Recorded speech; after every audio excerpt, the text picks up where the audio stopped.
আদ্র ভাই কি করছো? ছাড়ো, সবাই দেখে ফেলবে। চুপ, আদর করতে দে তো।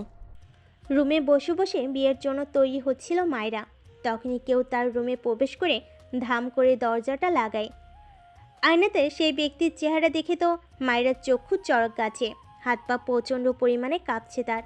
তার সাথে চোখ মেলাতে পারছে না, তাই মাথা নিচু করে রেখেছে। লোকটি ধীর পায়ে এসে তাকে পিছন থেকে জড়িয়ে ধরে। এতে তার গরম নিঃশ্বাস মায়রার ঘাড়ে আশ্রয় পড়তেছে। তার চাপদারির স্পর্শে কেঁপে উঠছে মায়রা। লোকটি মায়রাকে আরেকটু শক্ত করে জড়িয়ে ধরলেন। এতে কাঁপাকাঁপিটা যেন মেয়েটার দ্বিগুণ হয়ে গেল। চোখ বন্ধ মেয়েটার, তাকানোর সাহস নেই। তিনি আলতো করে তার ঘাড়ে ঠোঁট স্পর্শ করান। এবার যেন মায়রার নিঃশ্বাস বন্ধ হওয়ার উপক্রম। সে অনেক কষ্টে গলা থেকে শব্দ বের করে তাকে বলে ছাড়তে। মায়ের কথাটা হয়তো লোকটির কান পর্যন্ত পৌঁছায়নি, আর পৌঁছাবেই বা কী করে। সে নিজেই তার কথাটা শুনতে পায়নি, মনে মনে বলেছে, কিন্তু তাকে সামনে বলার সাহস তা নেই। এমনিতেই প্রচুর কষ্ট দিয়েছে তাকে। তিনি মায়রাকে আরও নিবিড়ভাবে জড়িয়ে ঘাড়ে নিজের মুখ গুজে দিলেন। সে আবার সাহস করে তার মুষ্ঠবদ্ধ হাতটা ছাড়ানোর চেষ্টা করলো, কিন্তু তিনি বলেন, ভুলেও হাত ছাড়ানোর চেষ্টা করবি না মায়েরা, এর ফল ভালো হবে না। তার হুমকি স্বরূপ কথাটা কাঁপিয়ে দিল মায়রাকে। চিৎকার করে কাঁদতে ইচ্ছে করছে, কিন্তু এখন যদি কান্না করে তাহলে আদ্র ভাইয়ের হাতে সেই বিখ্যাত চর খেতে হবে নিশ্চিত। তাই কিছু বলল না, মনে মনে আল্লাহকে ডাকতে লাগলো। তিনি এবার গম্ভীর কণ্ঠে বললেন, আমার মানা করা সত্ত্বেও বিয়েতে রাজি হয়েছিস কোন সাহসে? মায়ের এমন নীরবতা হয়তো তার ভালো লাগেনি, তাই তিনি তাকে ধমকে বললেন। কথা কানে যায় না? বোবা হয়ে গেছিস তুই? তার ধমক শুনে ফুপিয়ে কান্না করে দিল মায়রা। কান্না করবি না একদম, না হলে ঠাটিয়ে একটা চড় মারবো। মায়রা এবার রেগে ওনাকে বলল, হ্যাঁ, পারবেনই তো, শুধু চট থাপ্পড় মারতে। একটু সফট ভাবে কথা বলা যায় না? তিনি এবার মায়রাকে তার বুকে জড়িয়ে নিলেন। কেন যেন খুব অস্বস্তি হতে লাগলো মায়রার। আবারও তার স্পর্শে কাঁপাকাঁপি শুরু হয়ে গেল মেয়েটার। আজ এবার একটু নরম সুরে বললেন, আমার কথা কেন শুনিস না তুই? কেন বুঝিস না অতিরিক্ত চাই তোকে সবসময়? আমার কথা অমান্য করতে তোর ভালো লাগে না? মায়রা কিছু বলল না, কি বলা উচিত সে জানে না। তিনি এবার মায়রাকে নিজের বুক থেকে উঠিয়ে কপালে একটা চুমু দিলেন। মায়রার চোখ থেকে এক ফোঁটা জল গড়িয়ে পড়ল। বিয়ের সাজ তুলে ফেল, তোকে বিয়ের সাজে দেখার অধিকার শুধু আমার। বলেই তিনি গটগট করে চলে গেলেন। মায়রা তার যাওয়ার দিকে তাকিয়ে একটা দীর্ঘ নিঃশ্বাস ফেলল। এতটুকু বুঝতে পারল এবারও তার বিয়েটা হচ্ছে না। প্রত্যেকবারের মতো এবারও তার বিয়েটা ভেঙে গেল। তার কারণ একটাই, আদ্রর অতিরিক্ত চাওয়া। অন্ধকার ছাদে এক কোণে দাঁড়িয়ে অশ্রু বিসর্জন দিচ্ছে মায়েশা। আজ কেন যেন ও নিজেকে প্রচুর অসহায় লাগছে। মায়েশার হাতে প্রেগনেন্সির ফাইল। আজই পরীক্ষা করিয়ে জানতে পারলো ও মা হতে চলেছে বিয়ে ছাড়া। কিন্তু মায়েশার অনাগত বাচ্চার বাবা একটু আগে মায়েশাকে ফোন করে রিজেক্ট করে দিয়েছে। বড্ড অসহায় লাগছে ওর, কি করবে জানা নেই ওর। এসব চিন্তার মাঝেই কেউ মায়েশার ঘাড়ে হাত রেখে বলে, মাইশা, এত রাতে ছাদে কি করছিস? আজ যে মায়রার বিয়ে, খবর আছে তোর? মায়েশা পেছনে তাকিয়ে দেখে আয়ান দাঁড়িয়ে। জলদি করে নিজের চোখের পানি মুছে ফেলে মায়েশা। ছাদে অন্ধকার থাকার ফলে আয়ান মায়েশার চোখের পানি দেখতে পায়নি। মায়েশা নিজেকে সামলিয়ে বলে, কিছু না ভাইয়া, আসলে খুব গরম লাগছিল তাই ছাদে এসেছিলাম, যদি একটু বাতাস পাওয়া যায়। আয়ান হালকা হেসে বলে, ও আচ্ছা, তুই মায়রার কাছে যা, ওর যদি কোনো দরকার হয়। হ্যাঁ, যাচ্ছি। মায়েশা নিচে চলে যায়। আয়ন কালো কুচকুচে আকাশের দিকে তাকিয়ে বলে, পৃথিবী এমন কেন?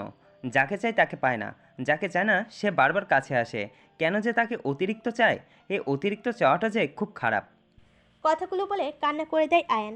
যদিও ছেলেদের অত সহজে কাঁদতে নেই, তবে আজ খুব করে কাঁদতে ইচ্ছে করছে আয়ানের। বিয়ের সাজ তুলে একটা নর্মাল ড্রেস পরে নিচে এলো মায়রা। এতক্ষণে শিওর আদ্র ভাইয়া তার বিয়েটা ভেঙে ফেলেছে। ভেতর ভেতরে খুব খারাপ লাগছে তার, তাও কিছু করেনি। নিচে নেমে দেখে আদ্র ভাইয়া সোফায় বসে ফোন টিপছে। আর তার মা শাড়ির আঁচলে মুখ গুজে কাঁদছেন, হয়তো মায়রার বিয়ে ভেঙে যাবার ফলে। এই পরিস্থিতি দেখে সামনে যাওয়ার সাহস হলো না আর। সে সে ফিরে চলে যাচ্ছিল, তখনই দাদুমণি তাকে গম্ভীর স্বরে ডাক দিয়ে বলে, মায়েরা, ওইদিকে কই যাচ্ছ? এখানে এসো, আমরা তোমারই অপেক্ষা করছিলাম। দাদুর কথা শুনে এক ঢোক গিলল সে। তাদের বাড়িতে সবাই দাদুমণিকে খুব ভয় পান। অনেক স্ট্রিক্ট মহিলা হচ্ছে এই দাদুমণি। সে গুটি গুটি পায়ে দাদুমণির কাছে গিয়ে বলল, দাদুমণি কিছু বলবে? আমার পাশে বসো। মাইরা দাদুমণির পাশে বসতে যাবে, তখনই খেয়াল করলো সে যদি এখন দাদুমণির পাশে বসে তাহলে নিশ্চিত আদ্র ভাইয়ের সাথে তার ছোঁয়া লাগবে। আর সেই কাঁপাকাঁপি, তখন দাদুমণি কি যে বলবে জানে না। মাইরা অসহায় চোখে আদ্র ভাইয়ের দিকে তাকালো। তার দৃষ্টি হয়তো তিনি বুঝতে পারলেন, তাই তিনি বলেন, দাদি, আমি বাইরে যাচ্ছি, কাজ আছে। না আদ্র, তুমি আমাদের ফ্যামিলির বড় ছেলের মধ্যে একজন, তোমার দায়িত্ব এখানে বেশি, তাই তোমারও কথাগুলো শোনা উচিত। আদ্র ভাইয়া দাদুমণির কথা শুনে বসে রইলেন। মাইরা আর কি করবে, ওখানেই বসতে হলো। বসার পর দাদুমণি ওকে উদ্দেশ্য করে বললেন, দেখো মায়েরা, এই নিয়ে মোট 2 বার তোমার বিয়ে ভেঙে গেল। এখন এটা নয় যে আমরা তোমাকে দোষারোপ করছি। আমি জানি আমার নাতনি কোনো খারাপ কাজ করেনি, তাই এখন বলছি এসব বিয়ে চিন্তা বাদ দিয়ে পড়াশুনো করো মন দিয়ে। আমাদেরই দোষ তোমাকে এত তাড়াতাড়ি বিয়ের চাপ দেওয়ার উচিত হয়নি। দাদুমণির কথায় মায়েরা সহ বাড়ির সবাই যতদূর সে ভেবেছিল এখন হয়তো দাদুমণি তাকে বকা দিবে, বাট দাদুমণি তো উল্টো সান্ত্বনা দিচ্ছে। হাউ! আদ্র ভাইয়ের দিকে তাকিয়ে দেখলো তার ঠোঁটে রহস্যময়ী হাসি। আচ্ছা, বাই এনি চান্স এটাতে আদ্র ভাইয়ের কোনো কারসাজি নেই তো? মায়ের ভাবনার মাঝে আদ্র ভাইয়ের সবার আড়ালে তার কানে ফিসফিস করে বলে, রাতে ছাদে আসবি, দেরি হলে কিন্তু আমি তোর রুম থেকে কোলে করে তুলে আনবো। আদ্র ভাইয়ের কথা শুনে তার দিকে অবাক হয়ে তাকালো সে। আমার পক্ষে আসা সম্ভব না।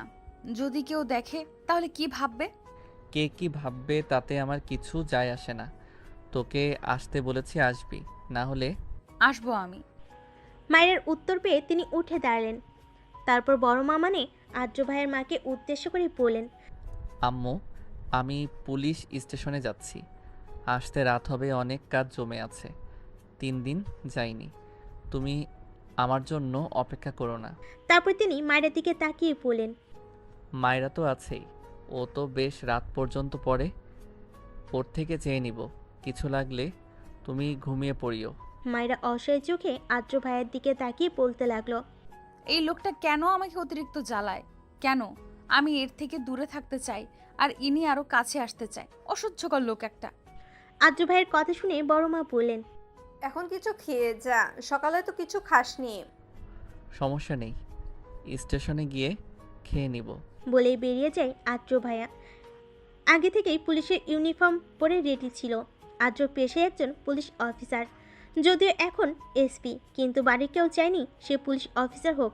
ওর বাবা আর মায়ের বাবা একজন বিজনেসম্যান, দেশে বিদেশে বেশ খ্যাতি আছে তাদের। সবাই চেয়েছিল আদ্র একজন সফল বিজনেসম্যান হোক, কিন্তু এই খারুসের কি হয়েছে কে জানে, সে পুলিশ হবেই বলে জিদ ধরেছিল, তাই তার জিদের কাছে সবার হার মানতে হলো।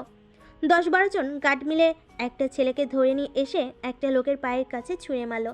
লোকটি ছেলেটির চুলের মুঠি ধরে উঁচু করে বলে, সাহস কিভাবে হয় তোর ওই মেয়েকে গুলি করতে চাস? ছেলেটি ব্যথায় ডুকরিয়ে ওঠে। ছেলেটি বলে, বিশ্বাস করেন স্যার, আমার কোনো দোষ নাই, আমার একজন কইছিল মাইয়াডারে মারতে। ছেলেটি রেগে জিজ্ঞেস করে, কে? আদনান মাহমুদ। লোকটি রেগে জিজ্ঞেস করে। ছেলেটি বলা নাম শুনে লোকটি হিংস্র রূপ ধারণ করে, এতটাই হিংস্র যে তাকে দেখলে যে কোনো দুর্বল হার্টের মানুষ সাথে সাথে হার্ট অ্যাটাক করতে 1 সেকেন্ডও সময় লাগবে না। লোকটি পাশে থাকা রিভলভার দিয়ে ছেলেটির বুক বরাবর 10টা গুলি করে। তারপর সেই ক্ষত স্থানে মরিচের গুঁড়ো দিয়ে পাগলের মতো হাসতে থাকে। গার্ডগুলো ভয়ে থরথর করে কাঁপছে। বিকেলবেলা মেডিকেলের বইগুলো নিয়ে হালকা পাতলা নাড়াচাড়া করছে মায়েরা। কালই ঢাকা মেডিকেলে ভর্তি হয়ে এসেছিল সে। ক্লাস শুরু হবে আরও 1 সপ্তাহ পর। সে পড়ছিল, তখনই দরজায় নক পড়ে। তাকিয়ে দেখে আজিতা আপু 2টো চায়ের কাপ নিয়ে মিষ্টি হেসে দাঁড়িয়ে আছে। মায়েরা হালকা হেসে বলে, বাহ, আজ দেখি বিদ্যাসাগর নিচ থেকে আমার রুমে আসলো। তোর দেখা তো আর পেলাম না আমার রুমে, তাই নিচ থেকে আসলাম। তা কি করছিলি? এই তো বই নিয়ে একটু গবেষণা। আজিতা আপু হচ্ছে আদ্র ভাইয়ের বড় বোন। আদ্ররা 3 ভাই বোন, আদ্রিতা আপু, আদ্র ভাইয়া আর মাইশা। তারা হচ্ছে মায়রার বড় চাচ্চুর সন্তান। মায়রার বাবা হচ্ছে ছোট। ওরা 2 ভাই বোন, মায়রা আর আয়ান। আদ্রিতা আপুর সাথে কথা বলার সময় আপু এক পর্যায়ে বলে, আচ্ছা মায়েরা, জানিস তোর বিয়ে কিভাবে ভেঙেছে? না তো। তোর বিয়ে ভেঙেছে না, কেউ ভাঙিয়েছে। মায়রা অবাক হয়ে গেল আপুর কথায়। আচ্ছা, আপু কি সব জানে? তোর বিয়ে আদ্র ভেঙেছে রে মায়েরা। ভাই আমার তোকে অনেক ভালোবাসে। মায়রা আপুর কথায় টাসকি খেলাম। মনে মনে ভাবলো, তার মানে আপু সব জানে। আপু তুমি? আমি এসব অনেক আগে থেকেই জানি, কিন্তু কিভাবে? সেটা আপাতত বলা যাবে না। আপু চলে গেল আর মায়রা তার যাওয়ার দিকে হাঁ করে তাকিয়ে আছে। এরা ভাই বোন দুটোই একরকম, রহস্যে ভরা। রাতের বেলা মায়ের আস্তে করে পা টিপে টিপে ছাদে যাচ্ছে। একটু আগেই ফোনে মেসেজ দিয়েছিল আদ্র ভাইয়া ছাদে আসতে। এক প্রকার বিরক্ত লাগছে তার। এই লোকটার জন্য জীবনটা শেষ আমার। কবে যে মুক্তি পাবো আল্লাহ জানে। ছাদে এসে আশেপাশে তাকিয়ে দেখে কেউ নেই। সে আস্তে করে ছাদের দরজাটা চাপিয়ে আদ্র ভাইয়ের নাম ধরে ডাক দেয়। তৎক্ষণাৎ কেউ তার মুখ চেপে ধরে পাশের দেওয়ালে চেপে ধরে। সে ভয়ে চোখ মুখ খিচে বন্ধ করে ফেলে।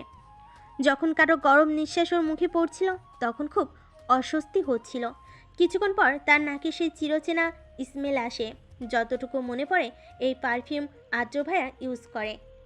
তার পছন্দের পারফিউম এটা। সে ধীরে ধীরে চোখ খুলে দেখে আদ্র ভাইয়া চোখ গরম করে তার দিকে তাকিয়ে আছে।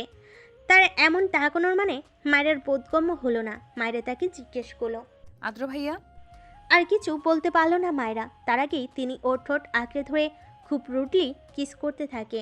তার এহেন কাণ্ডে মায়েরা স্তব্ধ, হাত পা প্রচণ্ড কাঁপছে। কিছুক্ষণ পর তিনি নিজ থেকে ওকে ছেড়ে দিয়ে বললেন, নেক্সট টাইম ভাইয়া বলার আগে এটার কথা মনে করবি। মায়ের ঠোঁটে স্লাইড করে কথাটি বলল আদ্র ভাইয়া। তারপর নিজের ঠোঁট মুছতে মুছতে ছাদের এক কর্নারে চলে গেলেন। মায়ের এখনও স্তব্ধ হয়ে দাঁড়িয়ে আছে। অন্ধকার নিস্তব্ধ শহর, চারিদিকে কুয়াশা পড়েছে। সেই ঠান্ডার মধ্যে দাঁড়িয়ে আছে মায়রা। শুধু মায়রা না, আদ্র ভাইয়াও দাঁড়িয়ে আছে। সে যে ওর ঠোঁটে অবৈধভাবে কিস করে আকাশের দিকে তাকিয়ে আছে তার আর খবর নেই। এবার আর চুপ থাকতে পারলো না। আদ্র ভাইকে জিজ্ঞেস করলো, আপনি আমার ঠোঁটে কিস করলেন কেন? কিছুটা রাগান্বিত স্বরে বলল, যাতে একটু হলো ভয় পেয়ে উত্তরটা দেয়। ওর প্রশ্নটা শুনে তার কোনো পরিবর্তন হলো না। কিছুটা মন খারাপ হলো ওর, কারণ তিনি কখনোই ওর কোনো প্রশ্নের উত্তর দেন না। বিরক্তিকর লোক একটা। মায়েরা চলে যাচ্ছিল, তখনই পিছন থেকে আদ্র ভাইয়া তার হাত ধরে বলে, তোর ঠোঁটে অবৈধভাবে টাচ করার ইচ্ছে আমার ছিল না, বাধ্য হয়েছি। আর কখনো যেন তোকে আমাকে ভাইয়া বলে ডাকতে না দেখি। তার কথায় বেশ অবাক হলো মায়েরা। তাকে জিজ্ঞেস করলো, আপনাকে ভাইয়া ডাকবো না তো কি বলবো? তাছাড়া বাড়ির সবাই বা কি বলবে? আপনি তো আমার অনেক বড়, নাম ধরে ডাকলে কেমন দেখায়? মাত্র 9 বছরের বড় আমি তোর, আর নাম ধরে তো আর ডাকতে বলছি না। আপনি করে ডাকবি তাহলেই চলবে, কিন্তু ভাইয়া কখনোই না। আদ্র ভাইয়ের কথাই কিছুটা রাগ হলো মায়রার। সে তাকে বলল, কেন ভাইয়া ডাকলে সমস্যা কি? আমি তো আপনার কথাটা বলতে যাবে তার আগে তিনি ওর ঠোঁটে আঙ্গুল দিয়ে বলে, হুশ, তুই আমার বোন কখনই না। আমার নিঃশ্বাস তুই, আমার অক্সিজেন তুই, আমার বউ তুই। তার কথায় কিছুটা ঝটকা খেলো মায়রা, কিন্তু পর মুহূর্তেই নিজেকে সামলে নিল। তিনি ওর থেকে কিছুটা দূরে দাঁড়িয়ে বললেন, আজকেই শেষ, এরপর আর কখনো বৈধ অধিকার ছাড়া তোকে টাচ করব না। মায়রা তার কথা শুনে মনে মনে বলে, সেটা হয়তো কখনোই হবে না আদ্র ভাইয়া, কারণ আমি চাই না অন্য কারোর ভালোবাসার মানুষ আমার স্বামী হোক। আপনি অন্য কারো, আমার না। কথাগুলো বলে আউরিয়ার চোখ থেকে মায়রার পানি গড়িয়ে পড়ল। সাথে সাথেই মুছে নিল, কারণ এটা যদি আদ্র ভাইয়া দেখে তাহলে খবর আছে। তিনি এরকমই, চোখের পানি সহ্য করতে পারেন না। আদ্র ভাইয়ের মুখের দিকে তাকিয়ে দেখলো মুখটা কেমন যেন শুকিয়ে আছে। তখনই মনে পড়ল আদ্র ভাইয়া সকালে না খেয়ে বের হয়েছিলেন, আর বাইরে কিছু খেয়েছেন বলে মনে হয় না, কারণ তিনি খুবই রুচিবাহী মানুষ। মায়রা তার কাছে এগিয়ে এসে বলল, আপনি তো সকালে কিছু খাননি, এখন একটু খেতে দেই। তুই খাবার রেডি কর, আমি আসছি। আচ্ছা, তাড়াতাড়ি আসবেন, বাইরে খুব ঠান্ডা, খাবার ঠান্ডা হয়ে যাবে। হুম। ছাদ থেকে নেমে এলো মায়েরা। টেবিলে থাকা খাবারগুলো চটপট করে ওভেন থেকে গরম করে প্লেটে পেরে নিল। কিছুক্ষণ পর আদ্র ভাইয়া নেমে আসলেন। তার চোখ দুটো বেশ লাল হয়ে আছে, হয়তো ঠান্ডার জন্য। তিনি এসে চেয়ারে বসতে বসতে মায়েরাকে উদ্দেশ্য করে বললেন, বাসার সবাই খেয়েছে? হুম। তুই খেয়েছিস? মায়েরা কি বলবে বুঝতে পারছিল না, কারণ সে এখনও খায়নি। আর এটা যদি আদ্র ভাইয়া জানে, নিশ্চিত বকে খেতে হবে। তাই মিথ্যা করে বলল, হ্যাঁ খেয়েছি। আমার সাথে মিথ্যা বলিস কোন সাহসে? মায়েরা ভয় পেল কিছুটা, তারপর নিজেকে সামলে পড়ল। মিথ্যা বলতে যাব কেন? একদম চুপ। আমি জানি তুই যখন মিথ্যা বলিস তখন নিজের হাতের আঙ্গুল মোস্টামুষ্টি করিস। অ্যান্ড নাও তুই এটাই করছিস। আদ্র ভাইয়ের কথা শুনে মায়েরা চোখ বন্ধ করে একটা নিঃশ্বাস ফেল।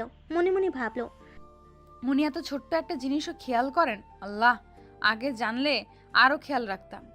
মায়েরা চুপ থাকা দেখে উনি আবার ধমক দিলেন, কি হলো বল, মিথ্যা বলছিস কেন? সরি, আর এমন হবে না। নেক্সট এমন হলে থাপড়িয়ে দাঁত ফেলে দিব, অসভ্য মেয়ে। মায়েরা মনে মনে তাকে হাজারটা গালি দিল। তখনই হাতে টান অনুভব করে। সামনে তাকিয়ে দেখে আদ্র ভাইয়া টান মেরেছে। তিনি ওকে টান দিয়ে পাশের চেয়ারে বসায়। সে হকচকিয়ে পড়ল। কি হয়েছে? এখনই আমার সামনে খাবার কমপ্লিট কর। আমি পরে খেয়ে নিব, প্রমিস। যেটা বলছি সেটা কর। কি আর করার, তার সামনে বসেই খেতে হচ্ছে। আগে জানলে তখনই খেয়ে নিত। আর চোখে তার দিকে তাকিয়ে দেখে তিনি মিটমিট করে হাসছেন। অবাক হলো কিছুটা, কারণ তিনি খুব কম হাসেন। সবসময় গম্ভীর ফেস নিয়ে ঘুরে বেড়ান। মায়েরা মনে মনে বলল, আমাকে চাপে ফেলে হাসা হচ্ছে, তাই না? ভালো হবে না তোর, বজ্জাত লোক একটা। খাবার শেষ করার পর বড় বড় পা ফেলে নিজের রুমে চলে আসলো মায়েরা। রুমে এসে বুকে হাত দিয়ে বড় বড় নিঃশ্বাস নিতে লাগলো।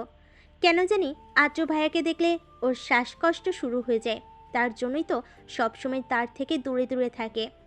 কিন্তু মাঝে মাঝে দুর্ভাগ্যবশত তার সামনাসামনি হয়ে যায়, যেমনটা আজকে। যদিও বেশিরভাগ সময় আদ্র ভাইয়ার ডাকার কারণে তার সামনে যেতে হয়। মায়েরা বেডে লেপ মুড়ি দিয়ে শুয়ে পড়ল। হাত পা প্রচণ্ড কাঁপছে। কেন কে জানে, আদ্র ভাইয়ের কারণে নাকি ঠান্ডার কারণে জানা নেই ওর। তবে এমন একটা ঘুম দরকার, গভীর ঘুম। সকালবেলা সকাল সকাল বেশ হইচইতে ঘুম ভেঙে গেল। রুম থেকে বাইরে গিয়ে দেখে ওদের বাড়িটাকে বেশ সুন্দর করে ডেকোরেশন করা হচ্ছে। মা, বাবা, বড় চেঁচা, বড় চাচি সহ সবাই ব্যস্ত। কিন্তু এত কিসের ব্যস্ততা তাদের? আর আজকেই বা কি যে বাড়ি ডেকোরেশন করা হচ্ছে? তখনই দেখলো তার মেঝো চাচুর ছেলে সাদাব ঘুম থেকে উঠে চোখ ডলতে ডলতে ফুল নিয়ে যাচ্ছে। মায়েরা তাকে ডেকে বলল, ভাইয়া আজকে কি বাসায় কোনো ফাংশন? মায়ের কথা শুনে তিনি এমন একটা রিয়াকশন দিলেন যেন সে কোনো এক বড় পাপ করে ফেলেছে। মায়েরা তাকেই বলল, কি হলো ভাইয়া? তুই সত্যি জানিস না? আরে না, প্লিজ বলো না আজ কি। আদ্রিতার এঙ্গেজমেন্ট আজকে, ভুলে গেছিস নাকি? আপু যে চাকরি পেয়েছে। মায়েরা মাথা চাপিয়ে অপরাধমূলক হাসি হেসে বলল, একদম মাথা থেকে বেরিয়ে গেছে। তোর মাথায় থাকে কি? যা ফ্রেশ হয়ে নিজে ব্রেকফাস্ট করতে আয় জলদি। আসছি, যাও। সাদাব ভাই সবার বড়, মানে আদ্রিতা আপু আর সে এক সমান। কিন্তু সে বিবাহিত। আদ্রিতা আপু বিয়ে করেনি, কারণ তিনি নিজ পায়ে না দাঁড়ানো পর্যন্ত বিয়ে করবেন না বলে জিদ করেছিলেন। আর পরিবারের কেউই তাকে বিয়ের জন্য চাপ দেয়নি। কাল আপু বেশ ভালো একটা চাকরি পেয়েছে, তাই হয়তো আজ এঙ্গেজমেন্ট করা হচ্ছে। পাত্র আগে থেকেই ঠিক করা। পাত্রের নাম রওশন, বেশ ভালো একজন লোক উনি।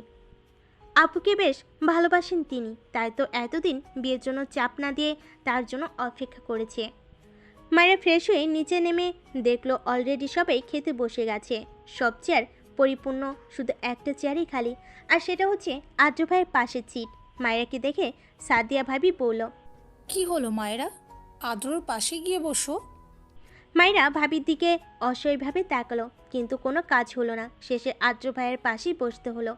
সাদিয়া ভাবি হচ্ছে সাদাব ভাইয়ের একমাত্র প্রেয়সী, মানে বউ আর কি। বেশ ভালোবাসে তারা একে অপরকে। খাবার টেবিলে বসা মাত্র মায়েরা বড় আম্মুকে বলে, বড় আম্মু, আমাকে খেতে দাও জলদি। বড় আম্মু মুচকি হেসে বললেন, এটা মায়েরার প্রত্যেক দিনের রুটিন, বড় আম্মুর হাতে খাওয়া। শুধু মায়েরার না, মায়েশারও একই অভ্যাস। কিছুক্ষণ পর মাইশা আসলো। ওর মুখটা বেশ মলিন দেখাচ্ছে, চোখের নিচে কালো দাগ পড়ে গেছে মনে হচ্ছে। কত রাত যেন ঘুমায়নি। মাইশা এসে চুপচাপ বসে নিজের প্লেট নিয়ে বলল, আমু খেতে দাও। ওর কথাই সবাই বেশ অবাক হলো, কারণ ও আর মায়েরা কখনো নিজ হাতে খায়নি। সবসময় বড় আম্মুই তাদের খাইয়ে দেয়। সাদিয়া ভাবি মাইশাকে উদ্দেশ্য করে বলেন, কি হলো মাইশা, আজ আমুর কাছে খাবে না? প্রতিদিন তো এর জন্য মায়েরার সাথে ঝগড়া লাগিয়ে দিতে, আজ কি হলো? মাইশা গম্ভীর কণ্ঠে বলেন, ভাবি আমি এখন বড় হয়েছি, তাই নিজের হাতেই খেতে পারি। মাইশার এমন অদ্ভুত আচরণে সবাই হতভম্ব। কেউ অতটা মাথা ঘামালো না, কারণ মাইশার মাঝে মাঝে এমন করে, পরে আবার নিজ থেকে ঠিক হয়ে যায়। খাওয়ার সময় মায়েরা মাইশাকে জিজ্ঞেস করলো, মাইশা, আমাদের তো ড্রেস কেনা লাগবে, তুই যাবি আমার সাথে শপিংয়ে? না তুই যা, ভাইয়ার সাথে আমার ভালো লাগছে না, আর আমার জন্য তুই ড্রেস চুজ করে আনিস। মাইশা কথাটা বলে খাবার শেষ করে চলে গেল। মায়েরা এক ঢোক কিনল, কারণ এটা ভেবেছে তাকে আদ্র ভাইয়ের সাথে একা একা যেতে হবে। মায়েরা বড় আম্মুকে বলল, বড় আম্মু, তুমি চলো না আমার সাথে প্লিজ।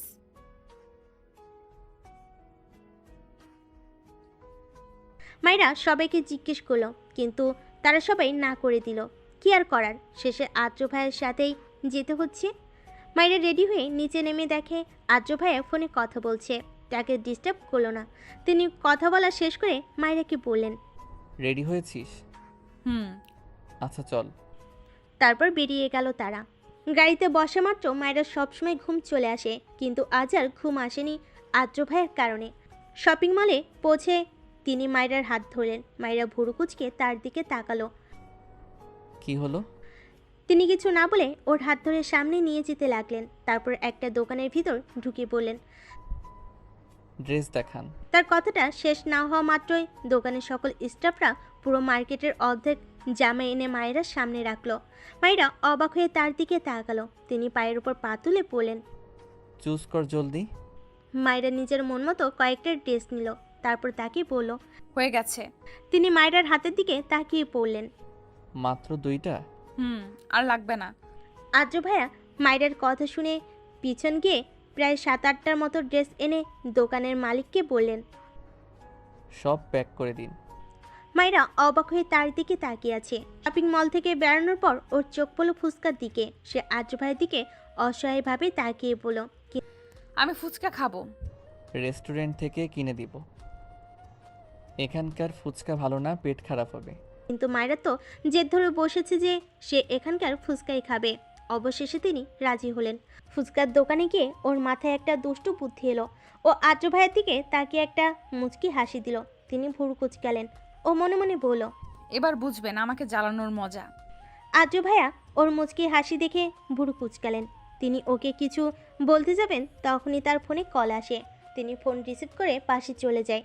আদ্র ভাইয়া যাওয়ার পর মায়েরা জলদি করে ফুচকা বিক্রি করা মামাটাকে বলল, মামা, 1 প্লেট অনেক বেশি ঝাল দিয়ে বানাবেন, যাতে খেয়ে কান্না করে দেয়।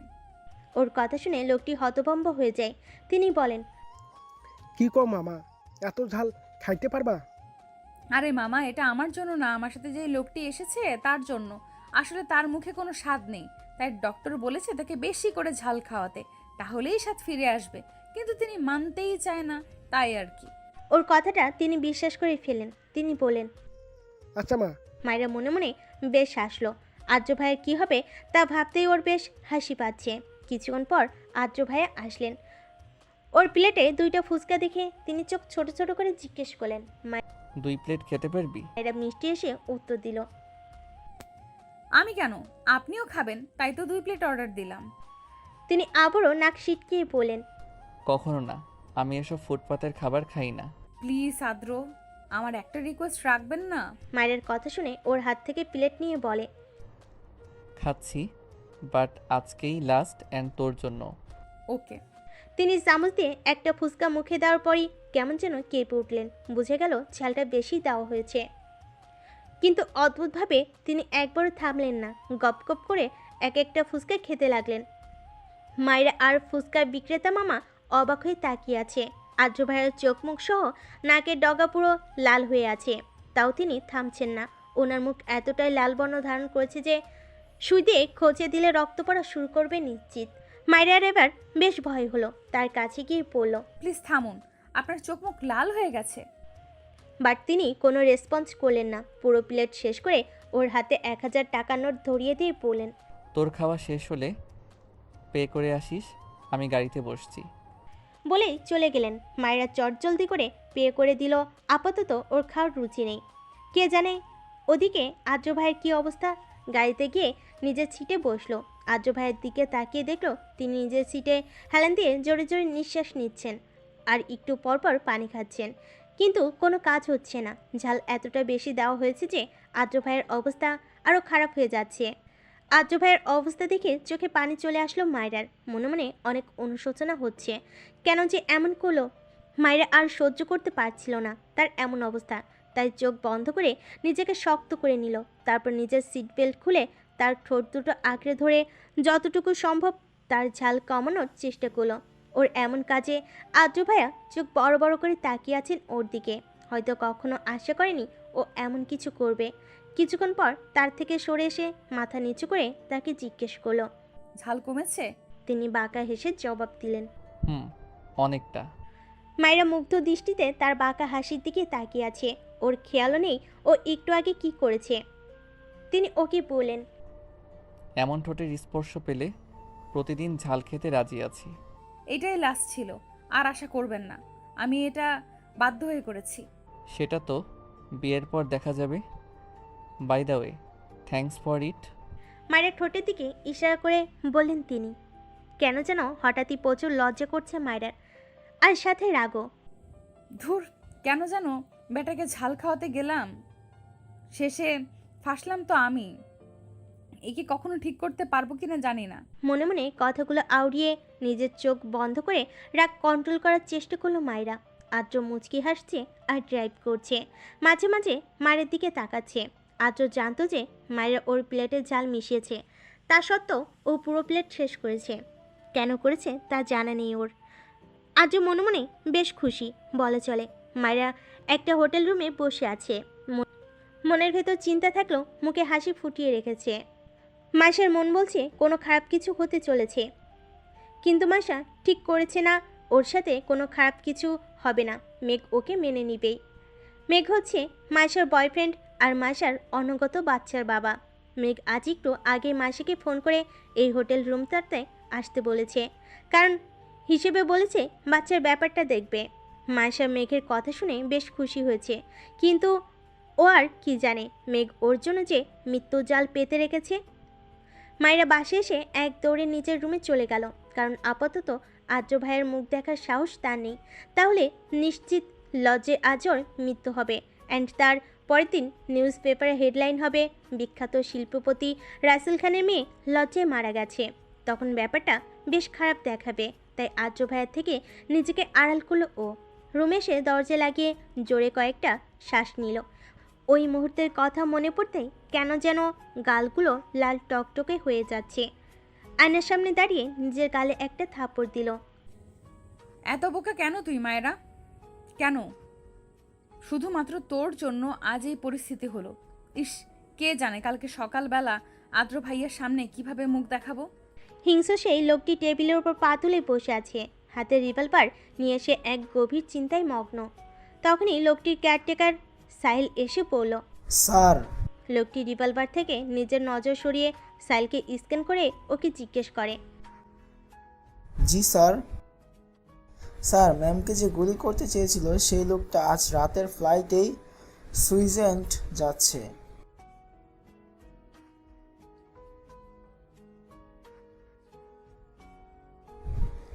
Okay sir. সাহিল চলে যাওয়ার পর বাঁকা হাসে লোকটি।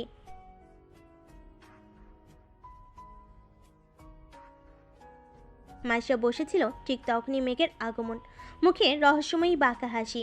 মেঘ দেখতে বেশ হ্যান্ডসাম, যে কোনো মেয়েই ওর উপর ঘায়েল। হয়তো এই সৌন্দর্য দেখেই মাইশা ওর প্রেমে পড়েছে।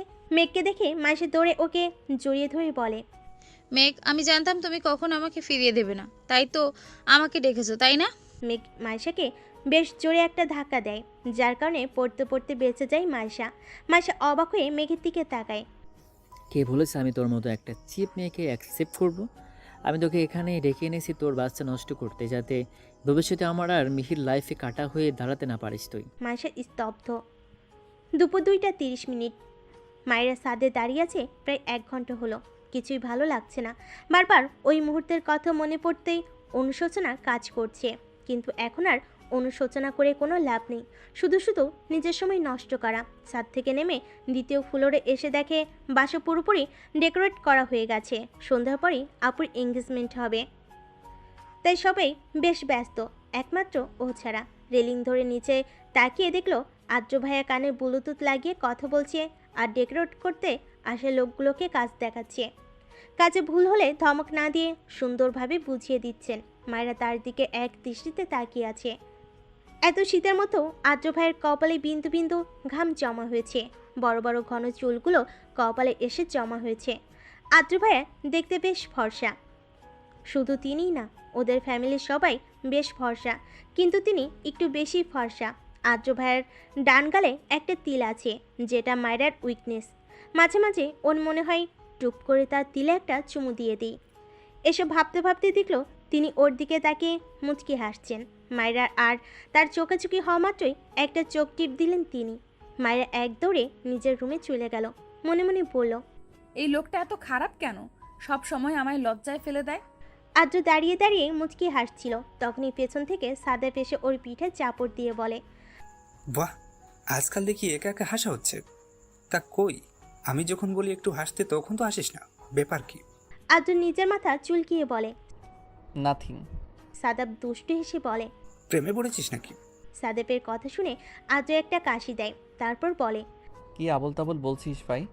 প্রেমে পড়বো তাও আমি? ইম্পসিবল।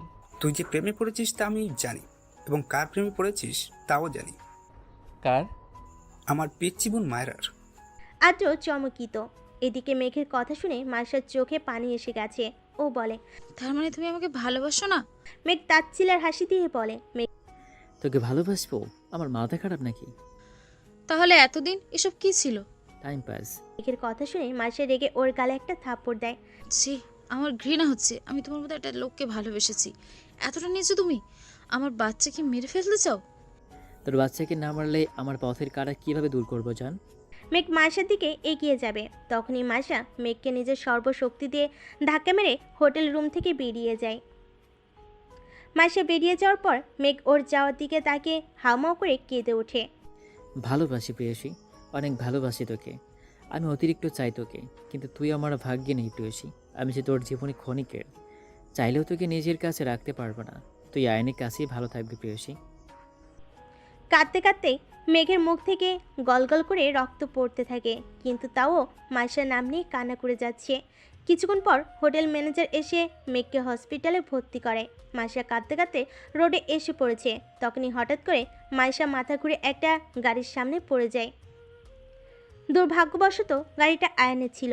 ও মাত্রই হসপিটাল থেকে একটা সার্জারি শেষ করে বাড়ি যাচ্ছিল। আইন পেশায় একজন হার্ট সার্জনিস্ট। আইন গাড়ি থেকে নেমে মেয়েটাকে দেখে 1 সেকেন্ডে চিনে যায়। আইন মার্শাকে এভাবে দেখে ওর বুকে মোচড় দিয়ে ওঠে। আইন জলদি করে মার্শার কাছে গিয়ে ওকে কোলে করে গাড়িতে বসিয়ে জ্ঞান আনার চেষ্টা করে, কিন্তু মার্শার কোনো রেসপন্স করে না, কারণ মার্শার শরীর বেশ দুর্বল ছিল। আইন মার্শাকে হসপিটালে নিয়ে যাওয়ার জন্য সিদ্ধান্ত নেয়। রুমে বসে বসে ড্রেস চুজ করছিল মায়েরা, কিন্তু একটা ড্রেসও পছন্দ হচ্ছিল না। আর এদিকে একটু পরেই ফাংশন শুরু হবে। একটা ড্রেসও মন মতো পাচ্ছি না, কি যে করি। তখনই দরজা খোলার আওয়াজ পেল। পিছনে ঘুরে দেখে আদ্র ভাইয়া দাঁড়িয়ে, হাতে কিছু ব্যাগ আছে তার। মায়েরা আদ্র ভাইয়াকে দেখে বেশ অবাক হলো, কারণ তিনি কখনোই ও রুমে আসেন না, ভুল করেও না। আজ হয়তো প্রথম আসলো। আরেকবার যখন এসেছিল বিয়ের জন্য রেডি হচ্ছিল, ওইটা আপুর রুম ছিল। মায়েরা আদ্র ভাইয়াকে জিজ্ঞেস করলো, আপনি এখানে? কোনো কিছু লাগবে? হুম, তাহলে কিছু দিতে এসেছি। কি? আদ্র ভাইয়া ওর সামনে এসে সামনে বসা ছোট ছোট চুলগুলোকে কানের পিঠে গুজে দিলেন। মায়েরা আবেশে আর লজ্জে চোখ বন্ধ করে নিল। তিনি ওর হাতে তার আনা ব্যাগগুলো ধরিয়ে দিয়ে বললেন, এখানে কিছু ড্রেস আছে, আজকের ফাংশনে এটাই পরবি। আচ্ছা। তিনি মায়েরার গাল দুটো ধরে কপালে একটা চুমু দিয়ে গটগট করে বেরিয়ে গেলেন। মায়ের এখনও চোখ বন্ধ করে আছে। তিনি যাওয়ার পর চোখ খুলে একটা প্রশান্তির শ্বাস নিল। আদ্র ভাইয়া সামনে থাকলে কেন যেন ওর লজ্জায় মরে যেতে ইচ্ছে করে, জানা নেই কেন। তার দেওয়া ব্যাগগুলো খুলে দেখতে লাগলো। ব্যাগের ভেতরে ড্রেসগুলো দেখে ওর চক্ষু চড়ক গাছে। আদ্র ভাইয়ের চয়েস এতটা ভালো জানা ছিল না ওর। ব্যাগের ভিতরে একটা ডার্ক নীল কালারের গাউন ছিল।